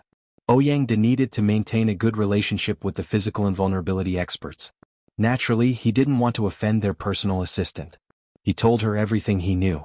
At the end, he emphasized that the most important thing was to understand Lu Cheng's temperament. After all, every physical invulnerability expert had a distinct personality. She couldn't copy the experience of others. Otherwise, she would easily make mistakes. After thanking him sincerely, Amen stood up. She paced back and forth in the small space, thinking about what she needed to do at the moment. Mr. Lu has a habit of exercising in the morning. He lives in the club and isn't familiar with any training grounds at the moment. I wonder if the logistics team will treat Mr. Lu's breakfast attentively. Thoughts flashed through Amen's mind. She sat down abruptly and communicated with several other departments. She sent the information of the 24-hour training ground and the terrain of the forest by the lake to Lu Qing via WeChat for him to choose from. Thank you. I was just about to ask you about this, replied Lu Qing quickly. It's what I should do. Amen typed happily. She energetically adjusted her alarm clock so that she could wake up at 5:45 a.m. From now on, she had to adjust her sleeping schedule to match Mr. Lu's. She didn't want him to give her orders while she was still sleeping. I'll leave at 6 a.m. tomorrow. I'll take a cab to the club and supervise the kitchen preparations. Amin wasn't worried about the safety of taking a cab this early in the morning. Her destination was the Longhu Club. How bold would the driver have to be to take such a risk? In such top forces, even a weak-looking girl could have mastered the skill of dismantling a car with her bare hands. After booking a cab, Amin happily headed to the bathroom for a shower. Although she had to wait for a few minutes, she wasn't frustrated at all. She knew these days were over. After the shower, she took out the cleansing mask that she hadn't done in a long time and started taking care of herself seriously. She resisted the urge to tell her parents and best friends that she had become a personal assistant of a physical invulnerability expert. I'd better wait until I'm stable. After a quiet night, Lu Qing went to the lakeside as usual. He breathed in the fresh air and practiced the physical invulnerability chapters of the Ice Sect. By the time he was done with his training, lawyer Lin Qiukong, who had flown to Huaqing the previous night, had arrived. After a short chat, one went to eat breakfast, while the other went to face the joint team of the Foreign Affairs team, HR team and legal team. Glutinous rice cake, Yinshui water, Xiushan special zongzi. Lu Qing was very satisfied with the breakfast in the special restaurant. He couldn't help showing off to his wife and sent her several edited pictures. Yanjika used to take pictures with his mobile phone. She complained that he didn't even have a beauty filter, so she downloaded a bunch of similar apps, including the kind that specialized in taking pictures of food. After receiving a hard knock on the head, Lu Qing put away his phone and walked towards the door. However, he saw Lin Qiukong returning with a smile. "You're done?" Lu Qing asked in surprise. "There's nothing to argue about. I've already given them what they deserve. How would they dare to make things difficult for a physical invulnerability expert?" Lin Qiukong took out a thick stack of papers. "Flip through them. I'll give you a few words. You can sign the contract with Empress Luo directly later." He was in his 30s, thin and lean. His hair was neatly parted in the middle, and he wore a pair of black-framed glasses that said, "Everyone here is trash." "Sure." Lu Qing found a random table and sat down. Amin, who was keeping quiet beside him, tactfully asked Lin Qiukong what he wanted to drink. "A cup of hot coffee, no sugar," Lin Qiukong replied casually. He looked at Lu Qing and said, "Your basic salary is 50 million after tax. It's slightly higher than the market rate, but it's still reasonable. Also, you will have a certain percentage of shares in all the companies and industries under Longhu. You can flip through them here, here and here. In short, you're only receiving dividends and can't sell them. If you leave Longhu, they will be taken back. Also, in simpler terms, every time you win a title, you will have the right to choose which company to transfer a certain percentage of shares to. This will truly belong to you even if you're no longer in Longhu Club. When the entire team wins the championship of the top professional competition, different percentages of shares can be transferred according to different contributions. Like the Dragon King, he's already a major shareholder of several companies." As he spoke, Amin returned with a tray. She gave Lin Qiukong a cup of hot coffee and a glass of milk. Of course, she didn't forget to give Lu Qing a glass of ice water. Lin Qiukong nodded in satisfaction. He picked up the milk, poured some into the coffee and stirred it with a spoon. He took a sip and continued, "You're a core member of Longhu Club. This is equivalent to Longhu's board of directors. You have the right to decide on the plans for the industries under Longhu Club, the changes in management, and the various department heads of the club. If you're not good at this, you can hire a professional consultant. Don't worry. You don't need to be all-round to be a boss. You just need to know how to find professionals to solve professional problems. That's not a big deal." Lu Qing smiled nonchalantly. His wife specialized in this. Moreover, after 4 years, her connections in the industry wouldn't be bad. Learning from a top master was the most basic benefit. "You're getting into your role pretty quickly." Lin Qiukong laughed. "Your senior sister doesn't care about anything and leaves everything to your brother-in-law. I'm about the same." The corner of Lu Cheng's mouth twitched, but he didn't say anything. "One more thing. As long as it's within reason, you have the obligation to accept the missions assigned by Longhu Club. How about it? No problem, right?" Lin Qiukong asked. This is the part related to the military. Since Geezer Sher had mentioned it in advance, Lu Qing had an idea. He took a sip of ice water and said, "That's what we agreed on." "That's good. There's nothing else. It's too complicated and word-sensitive. If there's anything you don't understand in the future, give me a call." Lin Qiukong tidied up the thick stack of documents on the table. "All right. How about the commission as usual? Lu Qing asked with a smile. You can give me a discount. Lin Qiukang laughed. The two shook hands and waited for Amen to call Empress Luo's office. After confirming that they could go directly, they stood up at the same time and headed to the 5th floor to sign the contract with Ning Zitong, the representative of the club. After everything was done, Lin Qiukang bade farewell and left. Lu Qing got Amen to go to the finance team to handle the procedures of deducting the commission from the club's salary.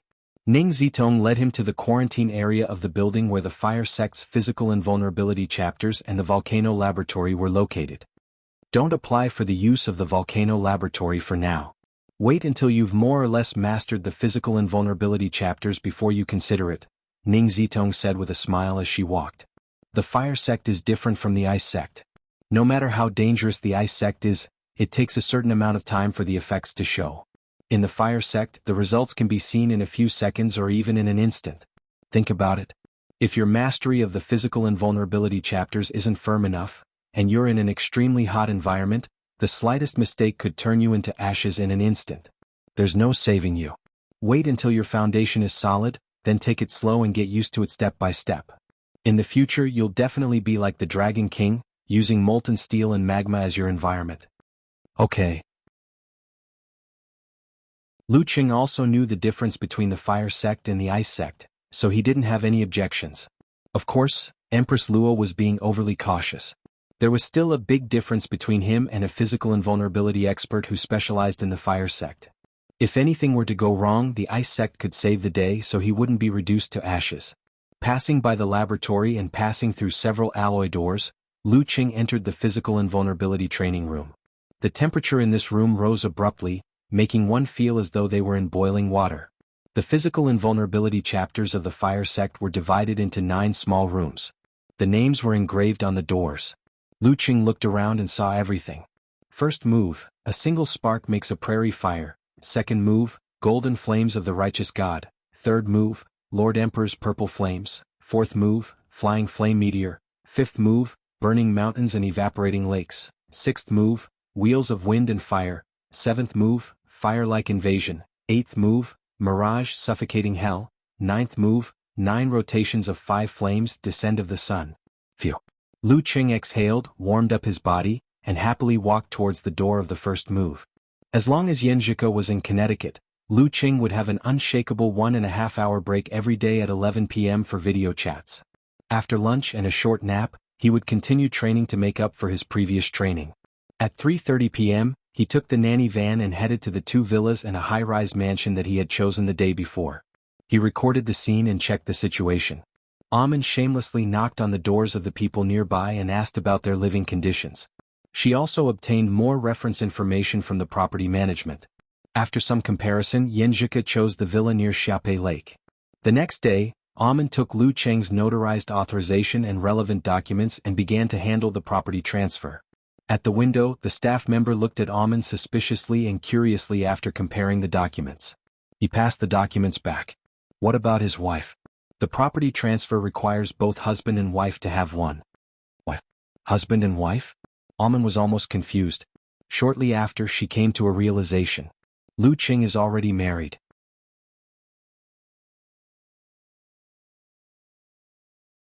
Chapter 621. After getting the answer, Amen couldn't help but feel speechless. During this period of time, the hot news repeatedly emphasized Lu Cheng's age, so she could clearly remember his age without thinking. He was 22 years and 7 months old, and had just received his university graduation certificate not long ago. He's married already? Is it that super pretty girl from last time? Although China's laws state that one can register at the age of 18, there are still very few who get married at such a young age, be it for the sake of studying or martial arts. In the core team, Empress Luo and Coach Lu seemed to have spouses. However, he had joined the team late and did not know much about his seniors. As for the other 3, Dragon King was said to be a celibate, but he had a fixed female partner.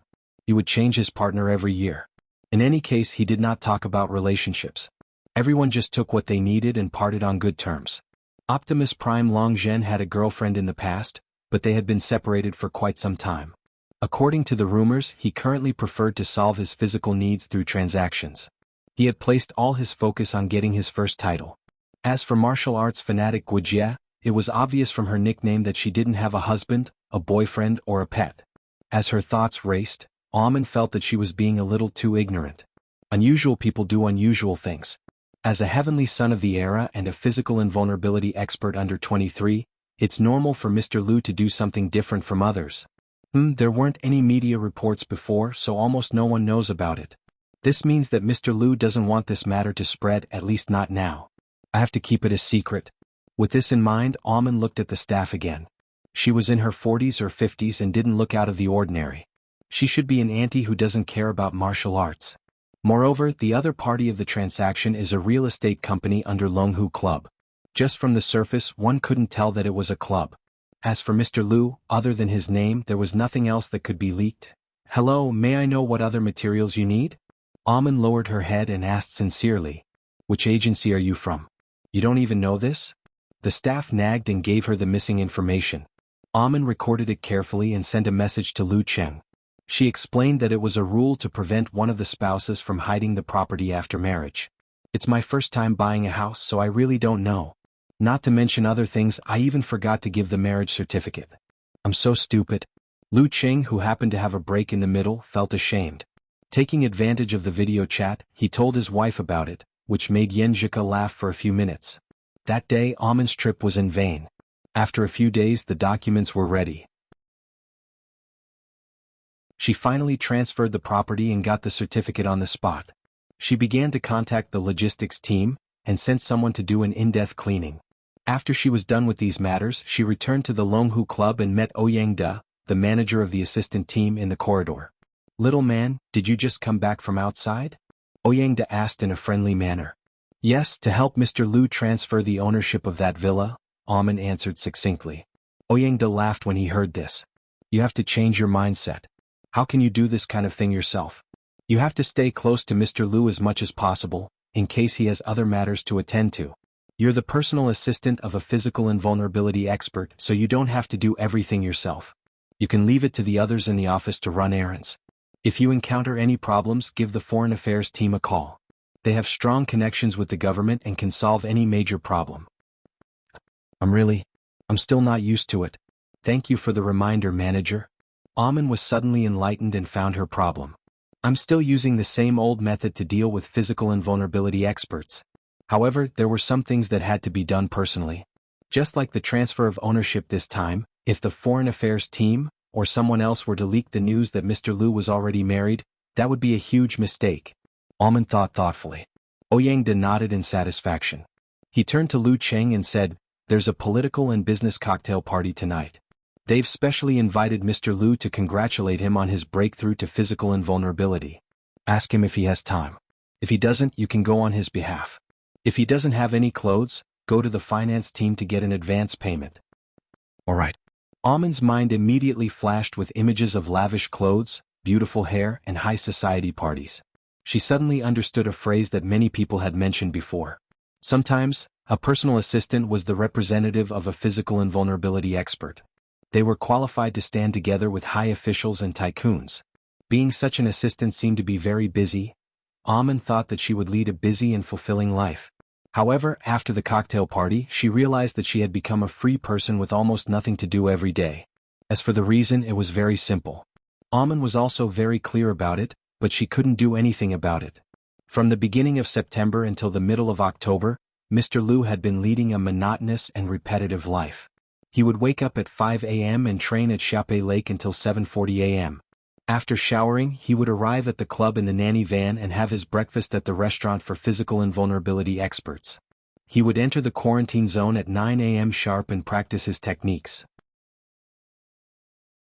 He would return to the lounge on the 5th floor at 11 a.m. until 12:30 a.m. or even later. After lunch, he would take a short nap and start training again at around 2 a.m. Sometimes he would finish at 4 a.m. and leave early to try out all kinds of food in the city. Other times he would persist until 5:30 a.m. and return home after dinner. Such a life, day in and day out, could be described as an ascetic monk.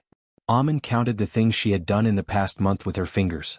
She had followed the nanny van to fetch Mr. Liu to the club and send him home every day. She had helped him book a round-trip ticket to Connecticut in early October.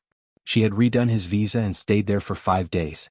She had booked a round-trip ticket to Gaofun and a round-trip ticket to Xioshan from Gaofun. She had checked the effects of the deep cleaning. She had represented him at 2 banquets. She had made appointments with the cleaning company under Longhu to clean his villa every 2 days. She had helped him book a few seats at various restaurants in Huaqing. She had connected with the property management and the logistics team and transferred the water and electricity bills directly to them. She had only done these things for more than a month. This was simply too boring. She felt that she had let down her salary of more than $30,000. Fortunately, Amin had found something for herself to do, and that was reading and learning. According to the supervisor, being the assistant of a physical invulnerability mighty one didn't require one to be an expert, but one had to be a jack of all trades. One had to know a little about everything to deal with different situations. Just like the former assistant of the Dragon King, she had enrolled in Huaqing's business school. Now, as the Dragon King's representative, she was on the board of directors of several companies. Putting down the book, Amin rubbed her shoulders. She glanced at the physical invulnerability training room and realized that Lu Qing hadn't come out yet. If Mr. Lu hadn't gone out from time to time to experience the delicacies of Huaqing's famous restaurants, I would have suspected that he was a robot with no other hobbies other than martial arts. Or perhaps he was a serious otaku who only knew about online entertainment. Just as Amin was letting her imagination run wild, she suddenly saw Ning Zitong walking over gracefully. Her hair was tied up and she was wearing a loose martial arts suit. "Empress Luo," greeted Amin. "Good afternoon." Ning Zitong smiled gracefully. "He hasn't come out yet?" Mr. Lu had made a reservation for dinner at 5:30 p.m. "He has to leave early. The traffic jam is bad there," answered Amin honestly. Ning Zitong chuckled. "Then you can help him cancel it. He probably won't go." Amin was completely baffled. In the physical invulnerability training room, the outer part of the room was a training area. Lu Qing was punching and kicking vigorously. As he unleashed his punches and kicks, balls of flames began to surround his body. They were either scarlet, blazing white, light blue, golden, or light purple. They spiraled and flew as though they were about to merge into one. Bam! Lu Qing threw a punch. The 5 balls of flames gathered and collapsed abruptly. A blinding light appeared abruptly. Following that, a violent wind and rolling flames expanded, causing the metallic hall to clatter and shake. In some places there were even serious burn marks. This 9 rotations of 5 flames. Descent of the sun is still a little lacking. I haven't gotten started yet. Lu Qing kept his stance and sighed. Time was indeed a little tight. It wasn't like the Ice God sect where he had the help of the Polar Laboratory. He paced back and forth as he pondered over the details. Suddenly he remembered the 9th move of the Ice sect, Boundless Starry Sky. Absolute Frost. This secret art wasn't complete. He used it as a reference and created the Lament of the Ice Queen with the help of the changes in the Dan equilibrium. Now, could he use this train of thought to master the 9th move of the Fire sect, 9 rotations of 5 flames? Descend of the sun? Just as Lu Qing was about to delve into it, he remembered that he had plans for the day. He took out his phone and glanced at it. Patting his clothes, he walked towards the door. He entered the password and went through a few heavy doors. When he saw Amin, he also saw Ning Zitong. "Sister Ning, why are you here?" Lu Qing asked in surprise. "How is it? How's your mastery of the physical invulnerability chapters?" Ning Zitong didn't answer his question. "I've grasped the basics, but there are still a few moves that I haven't gotten started with," Lu Qing answered frankly. During this period of time, he hadn't participated in the activities of the core team. Instead, he focused on mastering the Fire sect physical invulnerability chapters. He only consulted Lu Yen from time to time. He realized that this bad-tempered, middle-aged coach was indeed very experienced in guiding others. He had his own unique points. Most of the time, physical invulnerability experts trained separately and in different places. Ning Zitong smiled and said, "That's pretty fast." She changed the topic and said, "The master battle is in a week's time. Let's spar today.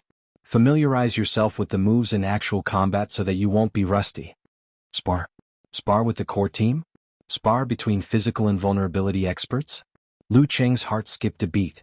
For some reason, the image of the majestic figure of the Dragon King appeared in his mind. "All right." He nodded his head, slightly trembling. Ning Zitong smiled and nodded. "Let's go then. It's not suitable for us to spar indoors. At least we don't have to wait for a bye. The 6 of us is just right." After instructing Amin to cancel the appointment, Lu Qing followed Ning Zitong out of the building through the back door. They came to the other side of the lake. Scorch marks and potholes began to appear on the ground beneath their feet. In some places they could even see colored glaze formed from the melted soil. After walking for a while, Lu Qing saw the Dragon King Qin Shitao, standing proudly with his hands behind his back.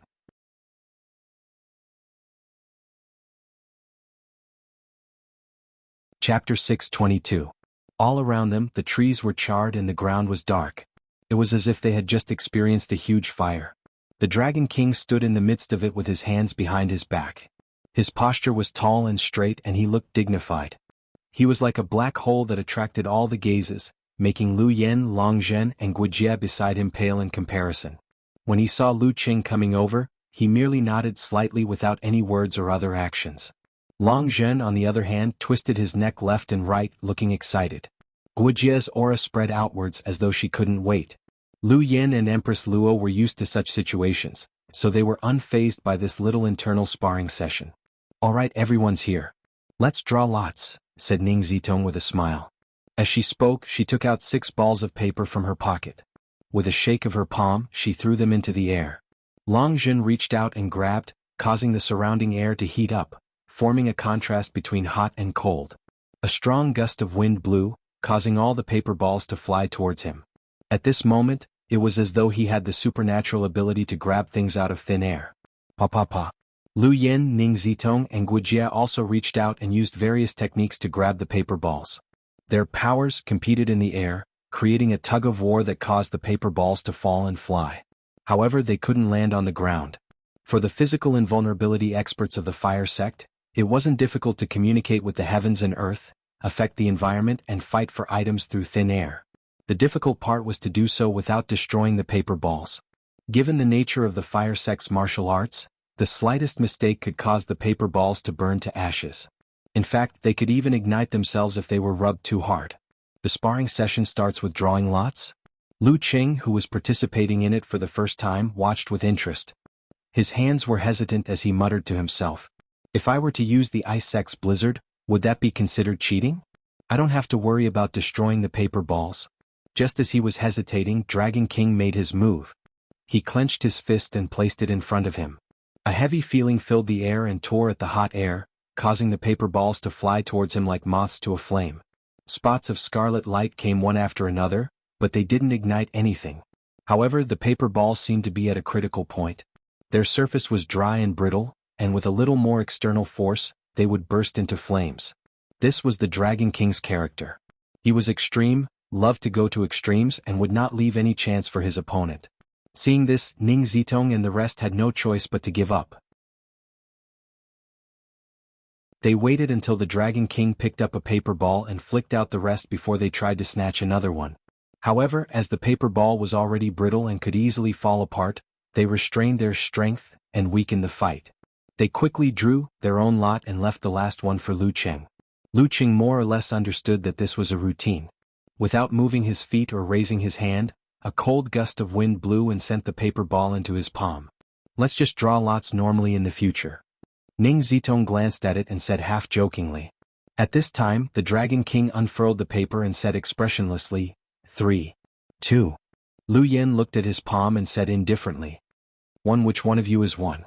Long Zhen stretched his shoulders and chuckled as he looked at Guijie and the rest. His scalp was so shiny that it could be used as a mirror. Lu Qing looked down and saw a clear blue-black 1 written in the middle of the unfolded paper ball. "I'm number 3. Ning Zitong waved the note. Guijie's answer was short and to the point. She was slightly disappointed. She wanted to see the martial arts of ice and fire. "Looks like we're in the first round?" Long Zhen smirked as he looked at Lu Qing. Although he was asking in return, he was already moving towards the center of the abandoned land. His eyes were smiling and his fighting spirit was evident in every detail. Qin Shitao, Ning Zitong and the rest retreated.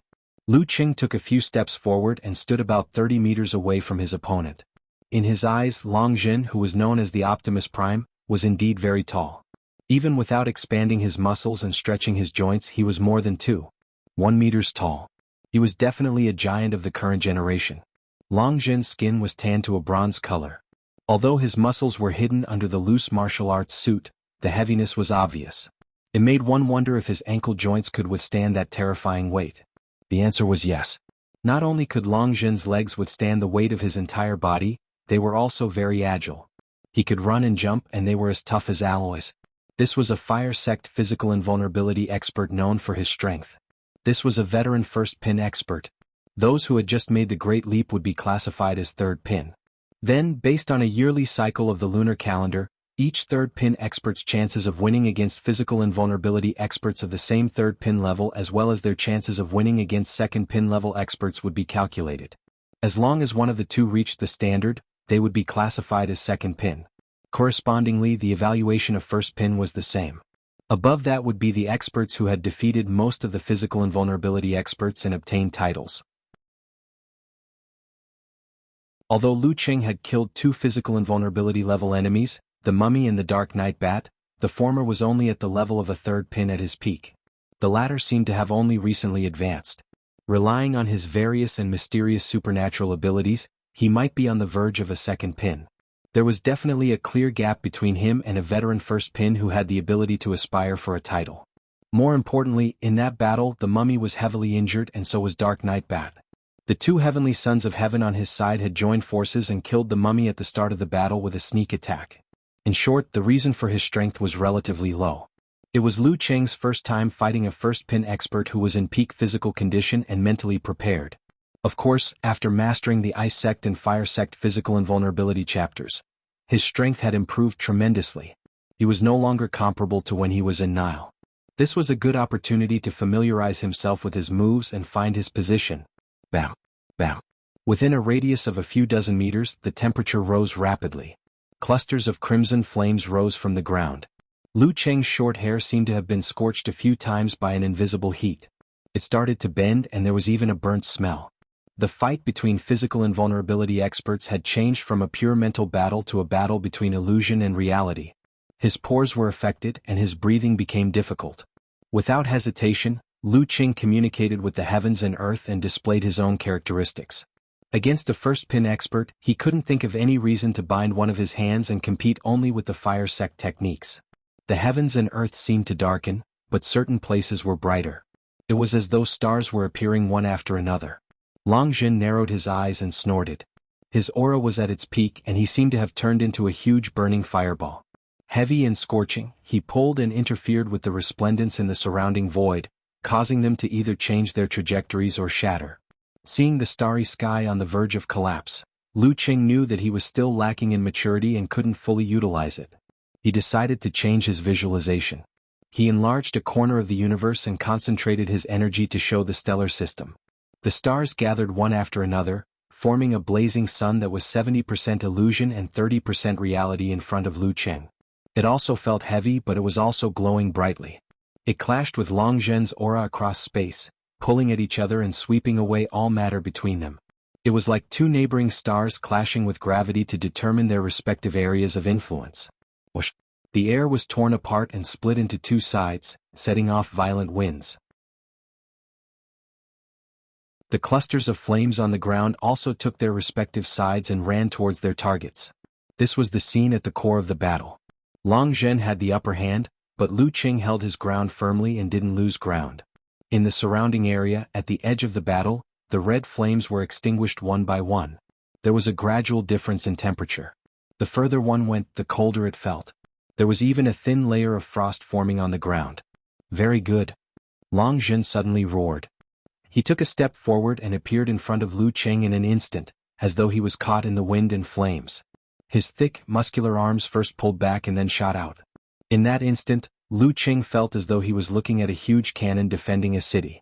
It suddenly retreated, gathered its strength, and fired an earth-shattering shot. The extremely strong recoil passed through Long Zhen's back and spread to his knees and ankles. He slammed into the ground, causing the surroundings to shake. What kind of strength and power was this? This was a punch and kick derived from the 4th move of the Fire Sect, Flying Flame Meteor. For physical invulnerability experts, the battle was too intense and not the right time. Using a complete set of physical invulnerability moves could easily result in self-detonation. Therefore, conventional battles were based on the characteristics of one's body and focused on using certain techniques. That tanned fist was almost the size of a child's head. The pale golden flames clung tightly to it, forming only a thin layer. It was like a small part of an iceberg that surfaced from the water. It seemed to have enveloped the entire area, giving off a feeling that it was unavoidable. Lu Qing knew that this was due to the hidden fire virtue, which allowed the fist to change its direction at any time. Changing direction a few times consecutively made it easy to fall into a trap. This trend connected with the outside world and influenced each other's qi. Therefore, a punch could cover the entire sky. If Meng Qi didn't dodge, he could use force concentration and the fighting formula to counter the attack. He would be able to match his opponent in terms of strength, but the problem was that his opponent still had the hidden fire virtue. He wouldn't be able to use Emperor Yen at the same time when he used double outburst. This would cause the power of the explosion to be irresistible and hit him directly. While thinking, Lu Qing took a deep breath and activated his Dan force. He gently pushed out his palm to counter Long Zhen's attack with softness. Just as his palm blocked Long Zhen's terrifying fist, crystals suddenly gushed out and covered the golden flames in a thick layer of frost, delaying the explosion of fire virtue. Bam! In a clash of pure strength, Lu Qing was slightly inferior. However, he didn't suffer any damage because he used his palm against Long Zhen's fist.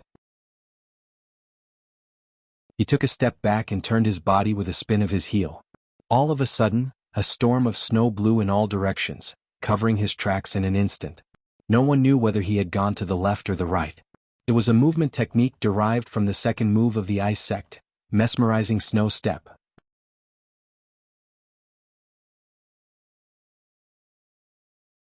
Chapter 623. The northern wind howled, disrupting one's hearing. The dense snow obscured one's vision and made one lose sight. In such a white and cold environment, one couldn't see more than 3 meters away. Even one's mind couldn't reach that far. Boom! The fire force in Long Zhen's fist expanded, and the reddish-gold flames surged in all directions, melting many snowflakes and disrupting the path of the storm. It cleared a large area as though it was a cannon blast from a main battle tank. However, after the explosion subsided, the wind returned and the snowflakes fell again. Everything returned to white, as though a modern army had encountered the power of nature. In the eyes of the Dragon King and Empress Luo, the 70% illusory blazing sun that Lu Qing had formed didn't disappear as the storm engulfed it. Instead, it moved to the edge of the battlefield in a balanced manner. The further one was from it, the darker and colder it became. Qin Chitao watched for a while before nodding his head slightly. Whoosh! As the wind blew, Long Zhen felt as though he was in the polar regions and had encountered extremely bad weather. In such an environment, amidst the heavy snow, there would be a punch or a flying kick from time to time. Sometimes, there would be a frenzied chain of attacks, a concentrated attack and a few feints. Long Zhen couldn't grasp the pattern of the attacks and couldn't catch them. He could only react passively and rely on his spirit to judge and defend against the attacks within a 3 to 4 meter radius. Bam bam bam. Bam bam bam. Long Zhen was like an agile elephant. Punching and kicking, he blocked a few rounds of Lu Qing's surprise attacks. He knew he couldn't continue like this. Focusing his mind, he changed his visualization and unleashed brute force. All of a sudden, the giant fireball that had fought with Lu Qing's star across space appeared again.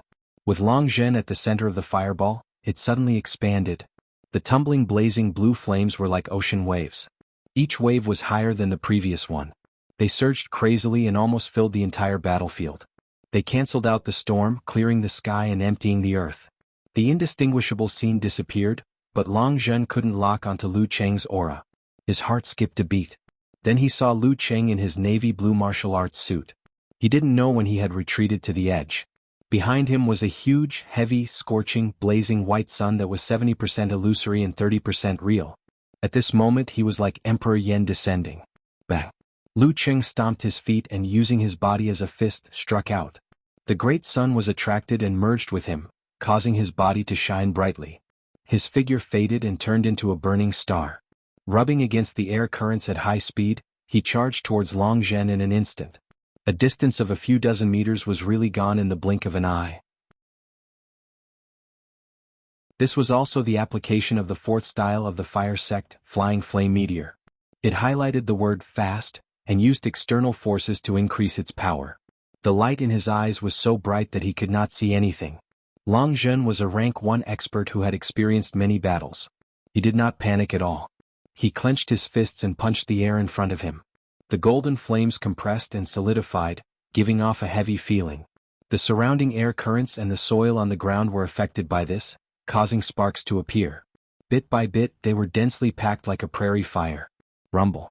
Just as the meteor came crashing, the golden flames exploded and collided violently with the violent impact of the other party, creating a terrifying hurricane that extinguished many of the sparks. Amidst the wind and waves, Long Zhen raised his arms and blocked Lu Cheng's sideways collision. Both of their martial arts suits were scorched black and had burn holes. Both of them were covered in dirt. Long Zhen was forced to slide back a few meters, leaving behind two distinct marks.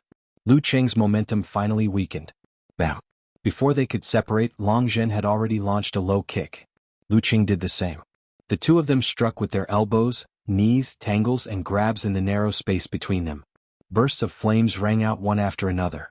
Danger lurked in the moment, precision hidden in the millimeter as they walked on the tightrope. Bam bam bam. The continuous close-range combat made both of them feel satisfied. Lu Cheng countered with his enemy heart-freezing move, which was a combination of danger premonition. He didn't appear weak at all. In this aspect, the fire sect physical invulnerability experts who weren't naturally proficient in close-range combat. Although they also had the realm of all-seeing God and sensed the minute details within a certain radius, they were still inferior to Long Zhen. Bam! Lu Cheng's forearm swung backwards, but was caught by Long Zhen's palm. He took 2 steps back, tensed his left leg, ignited a thin layer of golden flames, and lashed out at his enemy's knee. Just as Lu Cheng was about to lift his knee to counter the attack, Long Zhen's left leg suddenly emitted an implosion sound. Strangely, it changed direction and landed heavily on the ground ahead of time. The 15th move of the fire sect, Jet Spray, was derived from the second move of the physical invulnerability chapter, Golden Godly Flames. Bam! The ground shook under Long Zhen's stomp. The sparks in the surroundings gathered and erupted under Lu Cheng. Like an erupting volcano, they shot up into the sky. In his seemingly passive defense, Long Zhen had already left a trigger for his counterattack. His experience and ruthlessness were evident. Lu Cheng had just executed his move when he was faced with such a situation. The blazing fire dragon soared up from below and was about to swallow him whole.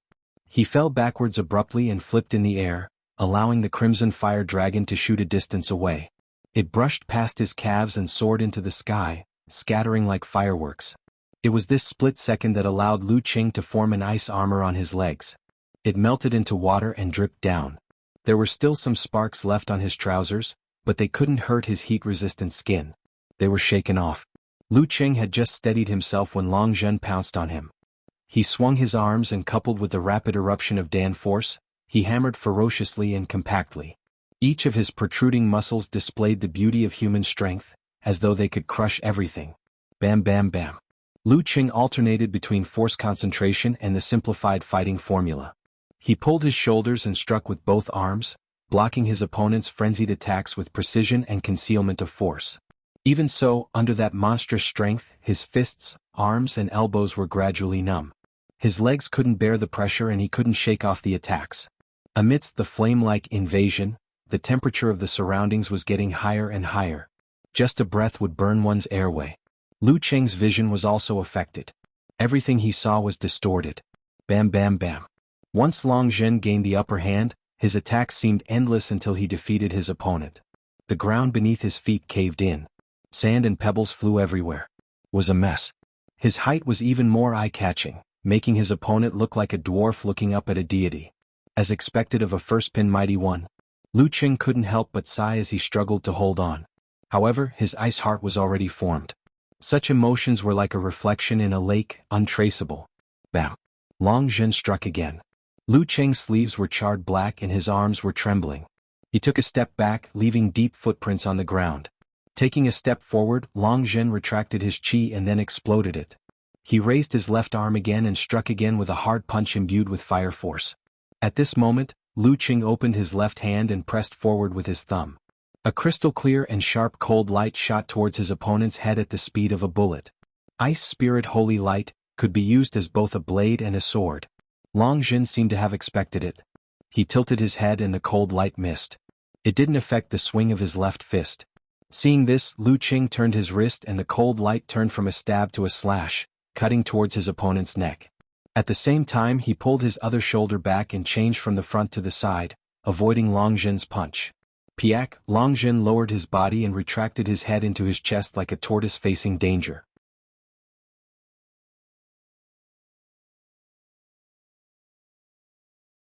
Even so, the explosion of his dance stage did not stop. With a shake of his right arm, it turned into a whip and lashed out. Lu Qing once again used force concentration and struck his opponent's forearm with his elbow. Bam! He drifted away like a kite. Long Zhen was about to give chase and not give him a chance to cover his tracks with the wind and snow. However, his body suddenly felt cold and his thoughts stopped for a moment. Lu Qing had used the Ice Spirit Godly Light Sword to buy himself a chance to use severe warning. He landed on the ground and swayed his center of gravity. As though he had turned into the wind and snow, he whistled again and escaped Long Zhen's suffocating and extremely aggressive attack. After a long battle, Long Zhen seemed to be a little impatient. He didn't hold back anymore. As his fists and legs collided, he gradually formed a ball of pale golden flames. After a dozen moves, he created a ball of blazing white and a ball of crimson red. These 3 balls of flames circled around his body. Each had a different color, making him look like a god descending from the heavens. In ancient times, ordinary people who hadn't seen much would have prostrated themselves before such a scene. The reason why 9 rotations of 5 flames. Descend of the sun was the ultimate skill of the fire sect was because it could be used to store power in a normal attack, allowing the 5 flames to coil around each other and not explode immediately. When the preparation was complete, it could be used at the right time without any restrictions. Of course, this was very mentally draining and would be quite a burden. Seeing that Long Zhen had already formed the 3 flames, Lu Qing's heart skipped a beat. He felt that he couldn't allow his opponent to continue preparing. Amidst the wind and snow, he retracted his qi and blood and shifted the stars to form the fighting formula. Bam! As he released his qi and blood, his body suddenly grew. His martial arts suit tightened and his exaggerated muscles were exposed. At this moment, Lu Qing wasn't much shorter than Long Zhen. He took a step forward and threw a punch at his opponent's side. He wanted to use the most intense shockwave to ignite a ball of flames and advance.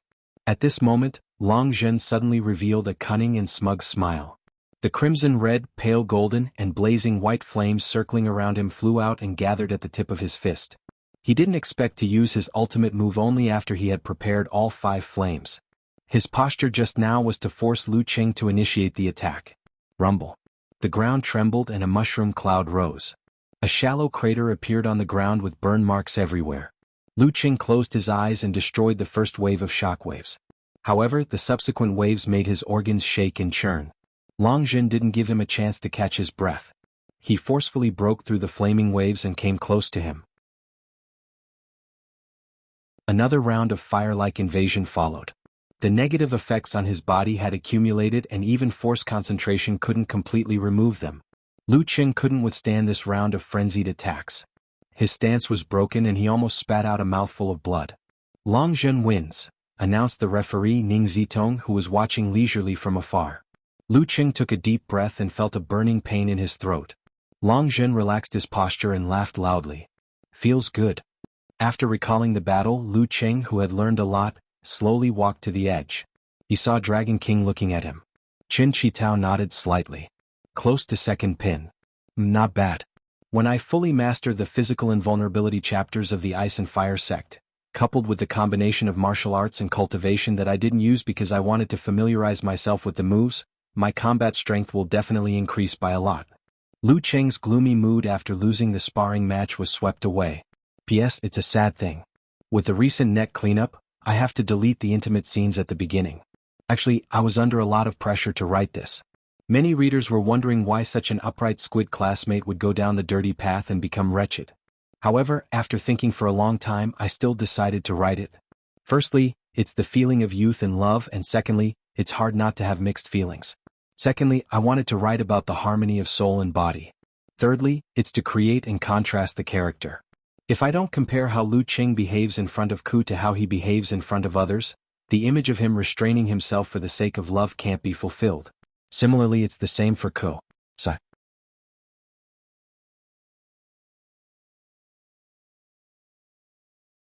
Chapter 624.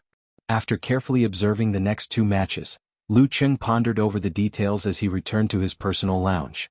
After a shower, he headed to the restaurant and tasted the delicacies meticulously prepared by the chef. Looks like it's going to rain again. After eating and drinking to his heart's content, he took out a tissue and wiped his mouth. He rubbed his slightly bulging belly and looked out the window at the cloudy sky. It wasn't even 6 yet, but the city was already dark. After lamenting, he left the restaurant and went to the side entrance of the club. Amin had already informed the driver, Zhao Zhenhua, to park the nanny van nearby. After a fierce battle, Lu Qing wasn't in the best of spirits. As soon as he sat in the car, he leaned against the soft and bouncy back of the seat, closed his eyes and held the armrest. He was half resting, half reminiscing and summarizing his gains. Amin saw that he was silent and confirmed that the audio-visual entertainment system was turned off. She picked up the walkie-talkie and whispered to Zhao Zhenhua to drive directly to the villa by Xiaopei Lake. Since they didn't pass through many congested areas along the way, the nanny van stopped in front of the villa after 20 minutes. Lu Qing collected his wandering thoughts and opened his eyes. He got out of the car, looked at the sky and said to Amin, "You guys can go back. I don't have anything else to do here." Okay. Amin had more or less figured out Lu Cheng's daily routine, so she nodded and waved her hand. "Goodbye, Mr. Lu.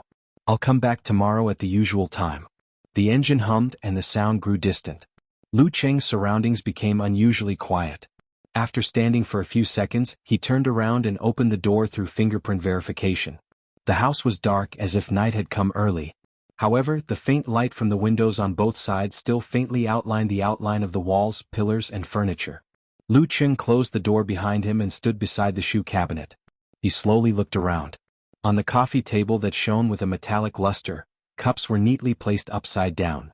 None of them were filled with hot water or emitted the aroma of tea. The huge TV stood silently. The screen was pitch black without any light or sound.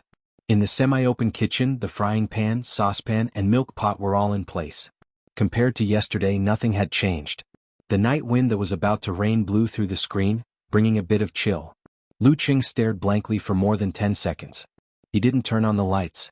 Relying on his powerful vision, he changed his shoes and closed all the windows. Then he walked up the stairs shrouded in darkness to the second floor, neither too lightly nor too heavily. Tap, tap, tap. The sound of footsteps echoed peacefully. There was almost no light in the corridor on the second floor, but Lu Qing seemed to be able to see in the dark. He accurately avoided the half-high table with the flower pots and pushed open the door to the master bedroom. Compared to when he received the property, this place was already different. The layout had been changed quite a bit. The most obvious thing was that there was a recliner that could be used to sleep on next to the floor-to-ceiling window. On the other side of the door, there was a fully enclosed and spacious balcony with a swing-like hammock. He still didn't turn on the light. He walked to the side of the recliner and sat down. After a day of hard training and a fierce battle, his tired body sank into the softness that made every inch of his muscles feel comfortable. Lying down, he couldn't help but recall the conversation he had with his little fairy when they were discussing the layout of the master bedroom. "I want a recliner next to the floor-to-ceiling window. When I have nothing to do in the afternoon, I can lie there and bask in the warm sunlight. I can read novels and watch videos leisurely. When I'm sleepy, I can sleep until I wake up naturally.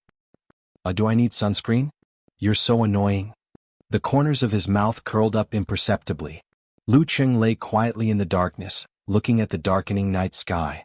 He didn't seem to be thinking about anything, but at the same time, it felt like he was reliving the scenes of the past. Outside the window, the wind was strong and so was the rain.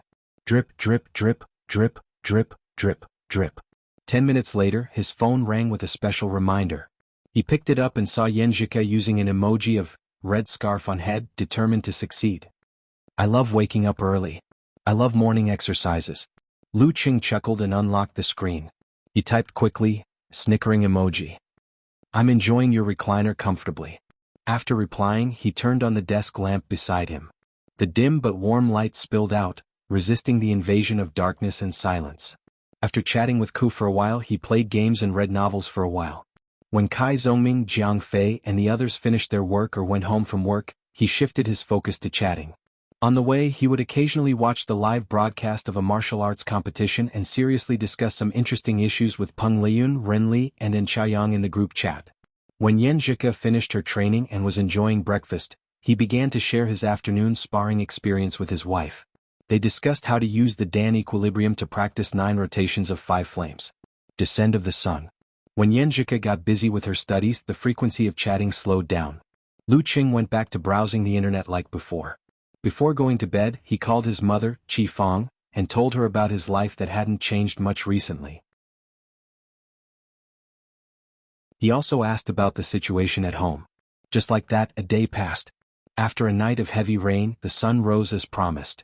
In the car, Lu Qing browsed the news about the places where he could see the sea. After breakfast, he returned to the training room for physical invulnerability experts. He calmly sat cross-legged in front of the visualization diagram of 9 rotations of 5 flames. Descent of the sun. My biggest problem now is that I can't form a fireball and keep it circling around me for a long time. It's hard to maintain it for a long time. In other words, I have to prepare it in one go and use it as soon as possible. Only then can I use one of the 2 most powerful martial arts of the fire sect. This is practically useless in actual combat. Lu Qing recalled yesterday's training process and the content of his discussion with Yan Zhika. At first, he wanted to imitate the experience of comprehending the vast starry sky. Absolute frost. During the Dan equilibrium, he wanted to suppress the ice spirit force, shrink the darkness, and highlight the stars and Emperor Yin force. He wanted to use this to activate 9 rotations of 5 flames. However, after careful consideration and discussion, he realized that this also required him to use his killer move as soon as possible. He couldn't just stand there and wait for others to attack. He didn't even have time to form a fireball. However, 5 fireballs of different natures circled around his body to maintain balance. Isn't this similar to the starry sky of the universe when he reached the Dan equilibrium? Starting from this train of thought, Lu Qing came up with a solution. Since physical invulnerability experts can connect heaven and earth, influence their surroundings and almost become one with nature, why can't they treat it as a whole? Within the whole, they can form a rotating balance. Their bodies are cold and dark, and they can rotate in balance with the surrounding fireballs. This definitely requires the mind to act as a bridge between the 2 sides. However, the 9 rotations of 5 flames.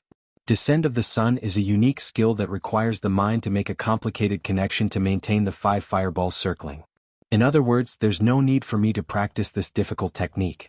There's a more convenient, simpler path that suits me. A path that integrates the inside and outside. Thinking of this, Lu Qing was suddenly enlightened. He stood up abruptly, took a deep look at the visualization diagram, and strengthened his understanding of the charm. Then he left the small room and returned to the practice field outside. He put on a stance and stood steadily. A starry sky appeared in his mind and rapidly enlarged. Darkness was at the edges, and the sun was in the center, forming the image of the heavy Emperor Yin. His fire force circulated. As the visualization changed, a faint purple fireball condensed around his body. At this moment, the starry sky of the universe in Lu Qing's mind was mainly dark and cold. Using the connection between his mind, root pulp, and the outside world, he guided the faint purple fireball to rotate in a stable and balanced manner. During the process, Lu Qing felt that this method didn't cause much of a burden on his mind. Suddenly he had a plan. If the rotation of 5 flames follows this pattern, I can maintain it longer than normal methods. Very, very long. Tiske. That's too many changes. Lu Qing tried to condense a second fireball. After the visualization diagram changed, his mind, root pulp, and organs all changed. The faint purple fireball around him lost its balance and crashed to the ground. Boom. An explosion occurred. The alloy was dented and the cracks were obvious. Looking at this scene, Lu Qing learned his lesson from his failure. After repeated trial and error, he finally found a solution, which was to maintain the balance of rotation between stars, while condensing other fireballs. A few days later, he had 5 fireballs of different colors revolving around him and maintained them for a long time. Lu Qing was in a good mood after finally mastering the 9 rotations of 5 flames. Descent of the sun. While resting, he bragged to his wife. Then he browsed the news and saw eye-catching news. The 4 heavenly sons of China are competing for the first time. All of them have attained physical invulnerability before the age of 24. The super platinum generation is about to meet. Zhihai of the north, Lu Qing of the south, Liyun of the east, and Rinli of the west, who will challenge the Dragon King and the Warrior Sage in the next few years. After browsing, Lu Qing suddenly remembered something. The Grandmaster battle is coming. Tomorrow I'll be heading to Jiuqiu City with Long Zhen, Guijie, and the rest. As for the Dragon King, he didn't need to go. He was the current generation's Grandmaster, waiting for the challengers.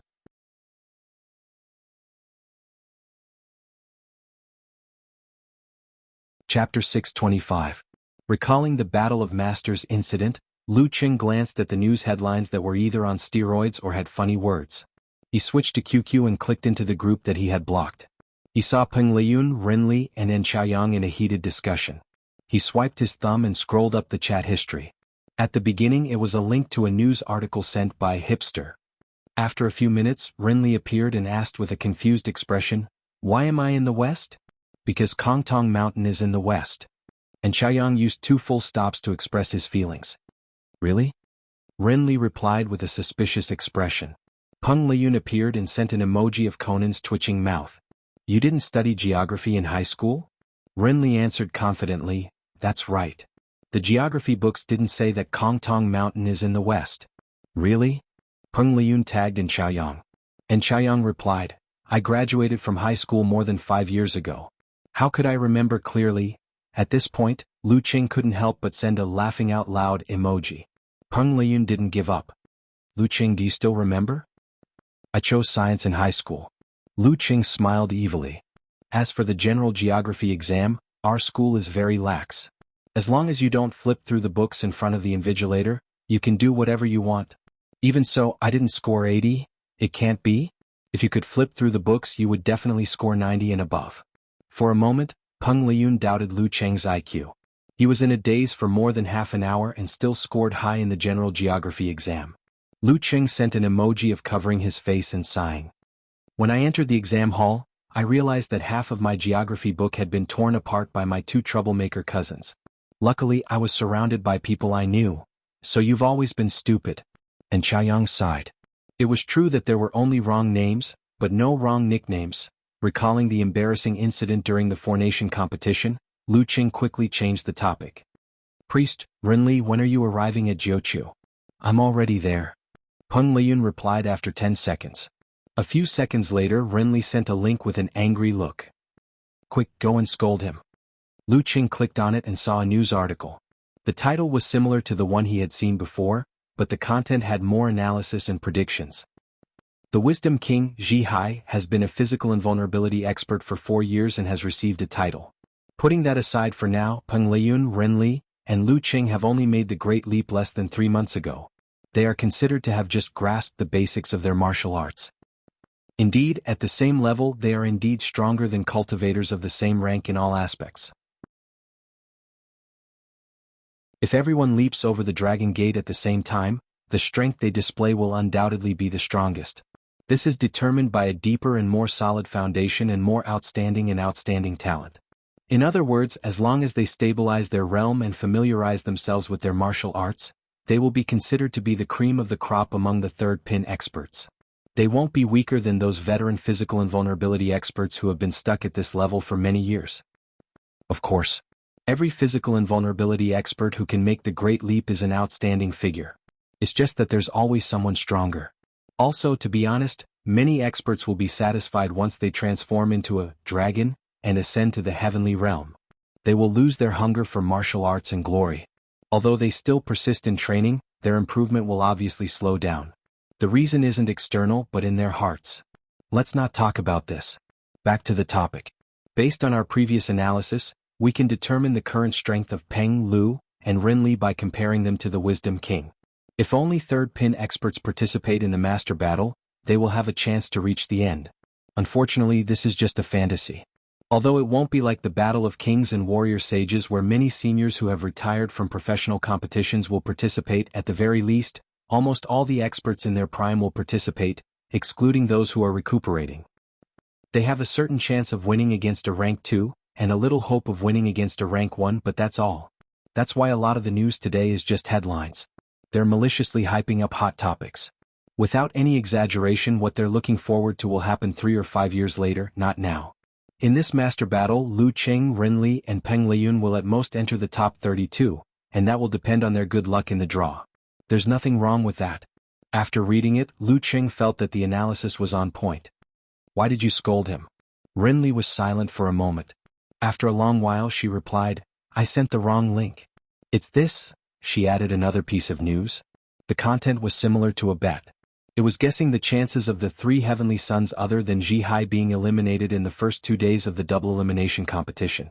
There were 86 physical invulnerability experts who had signed up for the master battle. Including the 16 Inhumans who had passed the preliminaries, there were 102 contestants.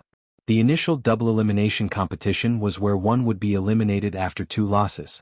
Only the top 32 would be left. Then, a single loss would be eliminated to determine the martial artist who would challenge the previous master battle. This bet was that Lu Qing, Ren Li, and Peng Liyun, who had just reached the physical invulnerability stage and lacked actual combat experience, would suffer 2 consecutive losses and leave the master battle without winning a single match. Why bother competing with such sensationalist people? Winning the competition is the best way to retaliate, advised Lu Qing, who had been through hundreds of battles in the field of public opinion. Yes. Ren Li nodded. Sensationalist is a good word. I'll reply to them. Did you understand what I meant? Lu Qing was momentarily speechless. He could only reply with a blank expression. Peng Liyun wasn't sure if he was in a daze and accidentally touched his phone, or if he shared the same feelings. And Chaoyang, on the other hand, asked calmly, "Didn't you say that you didn't register an account because you didn't want to argue with others?" "My little niece lent me her phone," Ren Li answered frankly. Seeing that she was in high spirits, Lu Qing changed the topic. "Ren Li, I'm going to Jiuqiu tomorrow. What about you? Shall the 3 of us get together before the competition?" Peng Liyun was the first to reply. "Why don't we get together after the competition? The one with the highest ranking and the one who lasts the longest gets to treat. What do you think?" Sure. Lu Qing and Ren Li gave affirmative replies almost at the same time. Their fighting spirit was further stimulated by this small bet. And Chaoyang smiled bitterly and said, "I don't even have the right to treat." He had actually maintained his mentality well. As he was only 24.5 years old and already had the strength of a 4th pin, he had plenty of time and hope to make the great leap. However, no one knew how long it would take. "I'm definitely buying this deal." Lu Qing teased himself as he left the group and shared this matter with Yan Zhika. She cooperated and sent a microphone emoji. "Student Lu Qing, what are your goals and thoughts for this master battle?" Mainly to see the world," Lu Qing replied humbly. In addition to this relatively peaceful attitude, he was also filled with emotions and yearning, "Those mighty ones that I've seen growing up, those mighty ones that I've heard so much about, I'm finally among you. I finally have the chance to challenge you.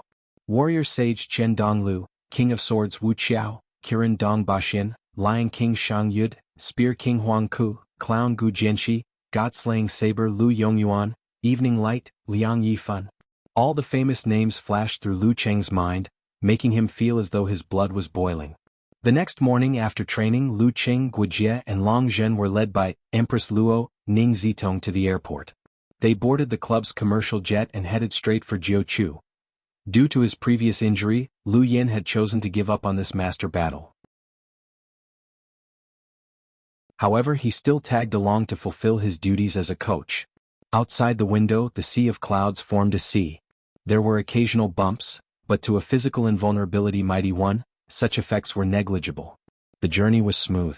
They arrived at Jiuqiu City in the central region at noon and boarded a few commercial vehicles arranged by the foreign affairs team.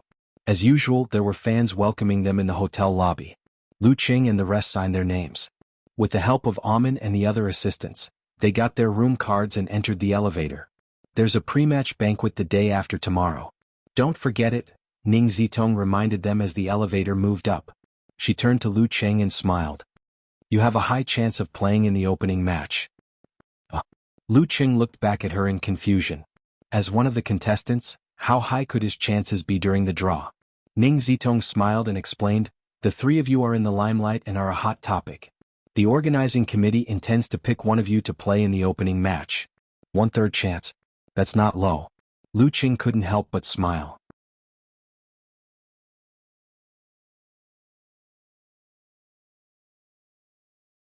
Chapter 626.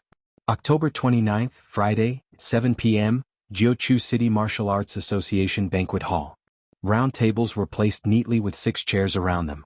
The red carpet extended from the entrance to the stage at the very front, dividing the hall into 2.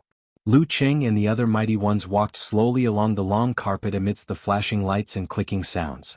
Outside the entrance, there were many security guards preventing the excited crowd from approaching. With so many physical invulnerability experts gathered, security was no longer a concern. Unless a nuclear bomb was launched, no one would be foolish enough to attack this place. However, there had to be someone to maintain order and prevent any opportunists. As soon as they left the focus of the media, Lu Qing, who was following behind Ning Zitong, saw Peng Liyun in blue. He was wearing a combination of Taoist robes and training clothes. He looked relaxed, as though his mind was wandering in every corner of the hall. "You're early," greeted Lu Qing with a smile. He looked around and didn't see any other mighty ones from the Shangqing sect around Peng Liyun, including but not limited to the warrior sage Qian Donglu. Peng Liyun's eyes gradually became clear. He smiled and said, "You guys are late." After that he called out, "Senior Empress Luo." Ning Zitong nodded slightly and asked elegantly, "The warrior sage doesn't want to go out again?" "Martial Uncle Qian is like that. He doesn't like such social occasions," replied Peng Liyun. Everyone knew that although the warrior sage Qian Donglu was an outstanding figure that only appeared once in 1,000 years, he had a lazy personality. If he could sit, he would not stand. If he could lie down, he would not sit. He had no interest in such banquets. He found it troublesome to socialize with others, so he was often absent. "What about the others?" asked Lu Qing curiously. Peng Liyun's eyes became unfocused again. He seemed to have thought of something. While his friend waited patiently, he finally smiled bitterly and said, "They haven't arrived yet," following which he explained, "Sect Master hates to take planes. He took the high-speed rail. Wasn't there a continuous downpour a few days ago? Many flights were cancelled or delayed. He only left today with Martial Uncle Yunyan and Senior Mingyi accompanying him. I'm the only representative from the Shangqing sect now." Lu Qing almost laughed out loud. Ning Zitong, Long Zhen and the rest were right beside him. He didn't bother to exchange pleasantries with Peng Liyun. Instead, he searched for the nameplate on the banquet table and walked forward. After about 10 steps, Ning Zitong lowered her voice and chuckled. "Do you know why Yun Yan and Ming He insisted on accompanying Taoist Wu Guang?" A thought flashed through Lu Cheng's mind. Could this be the older version of Renli? "We can't let a sect leader take the high-speed rail alone, right?" he guessed hesitantly. "Then leave it to the people from the External Affairs Hall of the Shangqing sect." Ning Zitong snickered. "Not only is Taoist Wu Guang afraid of flying, but he also thinks that it's like a floating coffin. He won't be able to use it in the event of an emergency. Moreover, he's a sect master with a very weak presence. There was a time when the Shangqing sect's annual ritual ended without anyone noticing that the sect master never showed up. With Yun Yan and Ming He following us, the organizing committee will at least be able to remember that some of the participants have yet to arrive. This could be said to be very unique." Lu Qing secretly complained. He looked around and finally found the table with his name written on it. Just as he was about to approach, another acquaintance entered his eyes. Ren Li, with her long black hair hanging loosely over her shoulders, opened her big eyes that seemed to only exist in manga, and accompanied a woman in a white dress as she passed by. The woman was bare-faced and had bangs that covered half of her eyebrows. She was beautiful and refined. At first glance, she looked like she was in her early 20s. However, her deep, dark eyes gave off the vibe of someone who had experienced the world. As a loyal fan of top professional competitions and title matches, Lu Qing recognized her without any introduction. She was the first Pin Mighty One of Kongtong School, Renli's master, Qiling the Blazing Sword. From her appearance and outfit, it was hard to tell that she was from the same generation as her master, the Queen of Thought, Fei Dan. Her exact age was kept secret at her insistence, but she was definitely in her 50s. She had been in professional competitions for 20 to 30 years, but she always lost the chance to win a title due to a freak combination of factors. Until now, she had only won a few intersect competitions and had no other honors. It was said that in the few years when Empress Luo debuted, she was often compared to Empress Luo due to her equally stunning looks and equally powerful strength. She was called Little Qiling, which resulted in a grudge between them. For a very long period of time, she was the victim of Empress Luo. Seeing Ning Zitong, Qiling smiled faintly. "Your dress is really interesting. It's so colorful and beautifully matched. It's nothing compared to Senior Qi's beauty. Even in the most ordinary outfit, you can still amaze everyone," said Ning Zitong with a smile. "However, as a former grandmaster, I have to be a little more formal when I go on stage to draw lots later." She emphasized the words former grandmaster. She had received 2 titles before, one was king, and the other was grandmaster. But both were before the Dragon King and the warrior sage shone brightly. Qiling's expression froze for a moment, then she nodded with an elegant smile. "Then I won't delay you." With that, she led Renli to the side. Throughout the entire process, Renly kept quiet like a lady and didn't say a word. After a few steps, Renly lowered her voice and asked, "Master, who was that just now?" "Ning Zitong from Longhu," replied Qiling calmly. Realization dawned on Renly. I knew the person beside her looked like Lu Cheng. So it's really him. It had been close to 3 months since they last met. As a competent face blind, she was already unfamiliar with Lu Cheng's looks. On the other hand, Lu Cheng vaguely sensed the sarcasm in Empress Luo and Qiling's conversation when they sat down at the dining table. They were mocking each other for being old and coquettish, and Empress Luo had dealt a fatal blow with the title incident. Damn, this conversation sounds like a monk playing mind games. Gathering his thoughts, Lu Cheng looked around and saw mighty ones he had only seen on TV. Some of them had been active for a decade or two, while others had just broken through a few years ago and were rapidly advancing. However, he was familiar with their names. As for their faces, some of them had even appeared on posters in his bedroom. At this moment there was a commotion at the door. A man over 1.9 meters tall walked in. He wore a martial arts suit that was light white with crimson interspersed in it.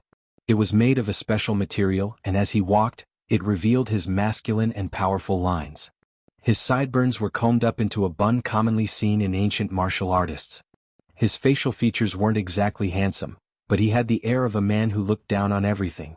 He was the chief disciple of the Yanzhao League, a martial artist from the generation of Empress Luo, Ning Zitong, the 44-year-old Dong Baxian.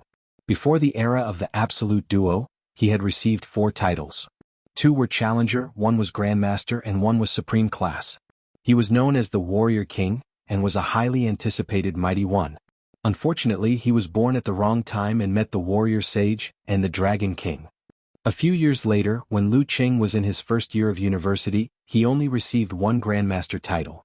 However, he seemed to have gradually adjusted his mentality and walked out of the shadows. In the past 2 years he had made further progress and regained his glory. He had received 2 titles in a row, the Warrior Sage last year and the Kirin last month. He had a spirit that didn't allow the Dragon King and Warrior Sage to monopolize the limelight. He had become one of the other martial artists who had received the most titles during the era of the Absolute Twins. Unlike the stern and dignified Dragon King, Dong Baxian had a smile on his face. From time to time, he would chat cheerfully with the physical invulnerability mighty one beside him. They were all members of the Yanzhao League. They were the beautiful first Pin Lin Shuyao who liked to imitate famous figures from the Wei and Jin dynasties, the mighty one who Dong Baxian said would be a title holder in the future, the 29-year-old second Pin Wang Ke, and the third Pin Hu Shubai who had been praised by Wang Ke after just a year. Retracting his gaze, Lu Cheng saw the chairman of the Jiuqiu City Martial Artist Association, Li Hao, on the stage, ready to give a speech. At this moment, all the physical invulnerability mighty ones had arrived. The door slowly closed, leaving only a few media partners.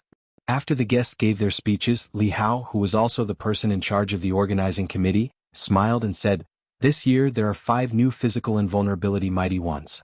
As the goal of this competition is to nurture martial arts grandmasters, I would like to select one of them to open the curtains of this competition." In the first half of the year, it was Go Wen from the Xuanwu sect and Meng Liang from the Shizhou Island. In the second half of the year it was August. Lu Cheng from the Ice God sect, Peng Liyun from the Shangqing sect, and Renli from the Kongtong school. This was the year with the most martial arts grandmasters in the past decade. This suggestion received a round of applause from all the mighty ones. Li Hao got the hostess to bring over a large glass bottle containing 5 small balls. Each ball had a crack in it, hiding a ball of paper with a name written on it. Not 1 in 3 but 1 in 5. The corner of Lu Cheng's mouth twitched. He had a premonition that it should be him. He watched as Senior Li Hao took out a small ball, pulled out the ball of paper and unfolded it. "Longhu Club Lu Cheng," said Li Hao with a laugh. As expected. Lu Cheng smiled and shook his head. "Let's welcome the former Grandmaster Empress Luo Ning Zitong to select Lu Cheng's opponent for us," said Li Hao with open arms. Ning Zitong stood up and gracefully went up the stage. From another box she took out a ball of paper. She unfolded it and took a closer look. The corner of Ning Zitong's mouth slowly curled into a meaningful smile. This made Lu Cheng's heart skip a beat. He had a feeling that this wasn't a good draw. After a few seconds, Ning Zitong opened her mouth with a clear voice. "Wuxia Club. F***CK what an ill-fated relationship. Don't tell me he's going to fight with my senior? Or the clown?" Lu Cheng's heart skipped a beat. In a loose sense, Wuxia Club could be considered his sect. Hearing these 3 words, a commotion broke out in the hall. All the physical invulnerability experts started discussing in low voices. Ning Zitong paused for 2 seconds before continuing to announce, "Xan Xiaoya." "Phew, that's good." Lu Qing heaved a sigh of relief. She was a physical invulnerability expert from Hanqi sect of Wuxia Club. She had just made the great leap at the end of last year. However, she was definitely not to be underestimated. There had never been a physical invulnerability expert before the age of 30 in ancient times. Even now there were less than 5 of them. And she was one of them.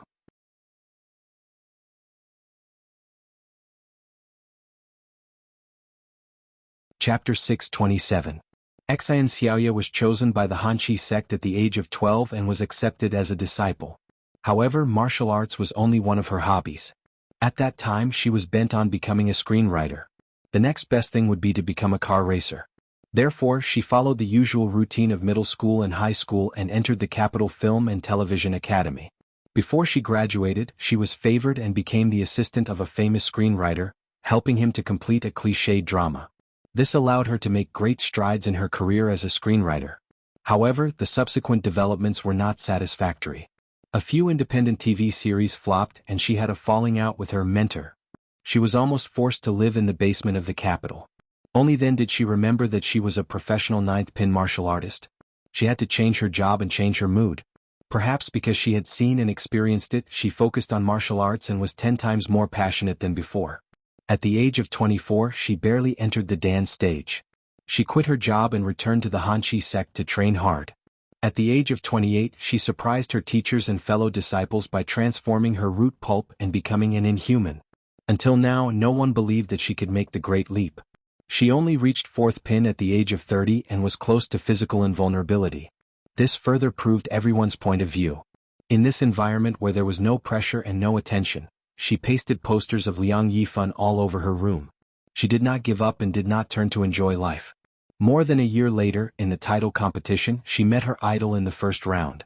Under the terrifying pressure and the threat of defeat, she shone with unprecedented brilliance and connected the heavens and earth. She lost the competition, but on the path of martial arts, Xan Xiaoya took a crucial step forward, breaking the expectations of the Hanqi sect and even the Wuxia society. This late bloomer mighty one had an interesting personality. Her favorite thing to do was to ridicule herself. For example, because of her flat chest, her Weibo nickname was Xan Family's Washboard. For example, she stood on the shoulders of her predecessors and successfully integrated some of the martial arts of the Death sect into the Ice sect, allowing some of the slower secret arts of the latter to explode with power quickly. When she was called Deadly Cold, she self-deprecated frozen dumplings. It had always been difficult to practice 2 supreme arts at the same time. The further one progressed, the more difficult it became. For example, certain moves of the Plague sect required a corresponding force to drive them in order to unleash their full power. However, under the premise that one mainly practiced the Wind sect or other arts, one would not be able to cultivate another force unless one did not want to transform one's root pulp and become an inhuman. Of course, there was a new method at the moment, and that was Lu Cheng's Tao of the Universe and Stars, the path of Dan formation through balance. Under such circumstances, cultivators who had 2 or 3 absolute arts but could only cultivate one of them would inevitably feel unsatisfied. Thus they began to explore other methods. They searched for similarities and connections between the cultivation methods, extracted the corresponding parts, and blended them into their own martial arts. In this regard, the Kong Tong school had made remarkable achievements. After generations of exploration, they had finally integrated some of the unique skills of the Plague sect into the Wind sect, deriving many moves that were similar to biochemical weapons. In other words, Rinli could use the Wind Empress force to unleash the hidden scent while only changing her visualization. There were many similar attempts. Techniques that were similar in nature did not necessarily need to be mixed. For example, the force of the Dark sect could allow the corresponding moves of the Death sect and the Plague sect to unleash about 80% of their power and vice versa. The Wuxia society had a nearly complete set of the Ice Divine Arts, Ice sect, and a part of the Secrets of Killing, Death sect. Since its establishment, they had been exploring ways to use the former as a base and blend the latter. After several generations of mighty ones laying the groundwork, they had begun to see results in recent years. First, it was the clown Gu Jianxi who specialized in the Death sect. With his extraordinary intuition, he blended a small portion of the ice sect's content in reverse. Subsequently, the Spear King Huang Ku and other physical invulnerability experts created their own moves. When Xian Xiaoya was at the inhuman stage, she had come into contact with the relevant content and had many ideas. When she had made the great leap and possessed the strength, she finally mastered and perfected the blending. She lived up to her predecessor's hard work, and the lethal chill lived up to its name. Various rumors about his opponent flashed across his mind. Lu Qing tilted his head and looked towards the seats of the Wuxia society.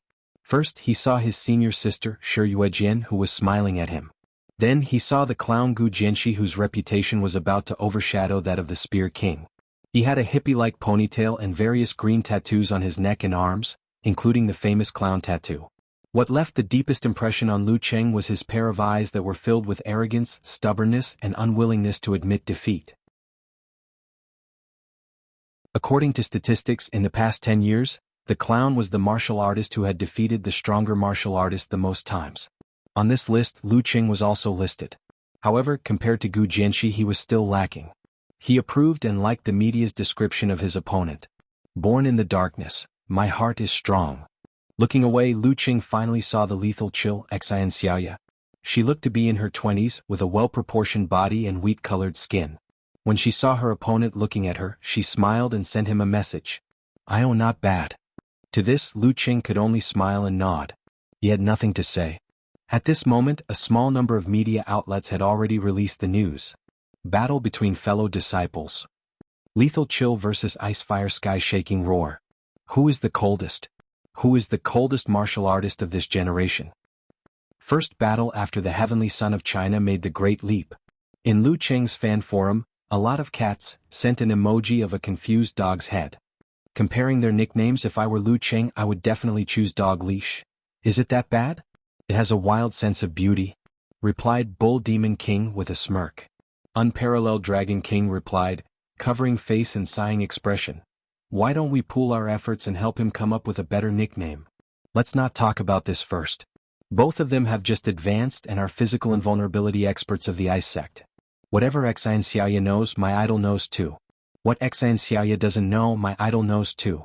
Is this an opponent that will give him free points? Asked Brahmin happily. Unparalleled Dragon King answered seriously, not really. I heard that Xian Xiaoya's fatal chill is very powerful, and she hasn't used it many times yet. It hasn't been analyzed and deciphered by the outside world yet. Besides, it hasn't been 3 months since Lu Qing broke through.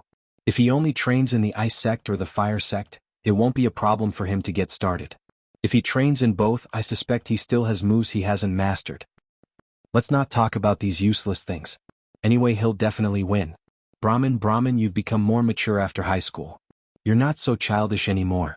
Teased, Eternal Nightfall, Yan Shaoling after seeing that the result of the draw was good. Yeah, unlike a certain someone who's still doing things the same way. Brahmin began to expose Yan Shaoling's dark history. Yesterday when I dyed my hair, I actually dyed it green. That's not true. I wanted to dye it brown, but...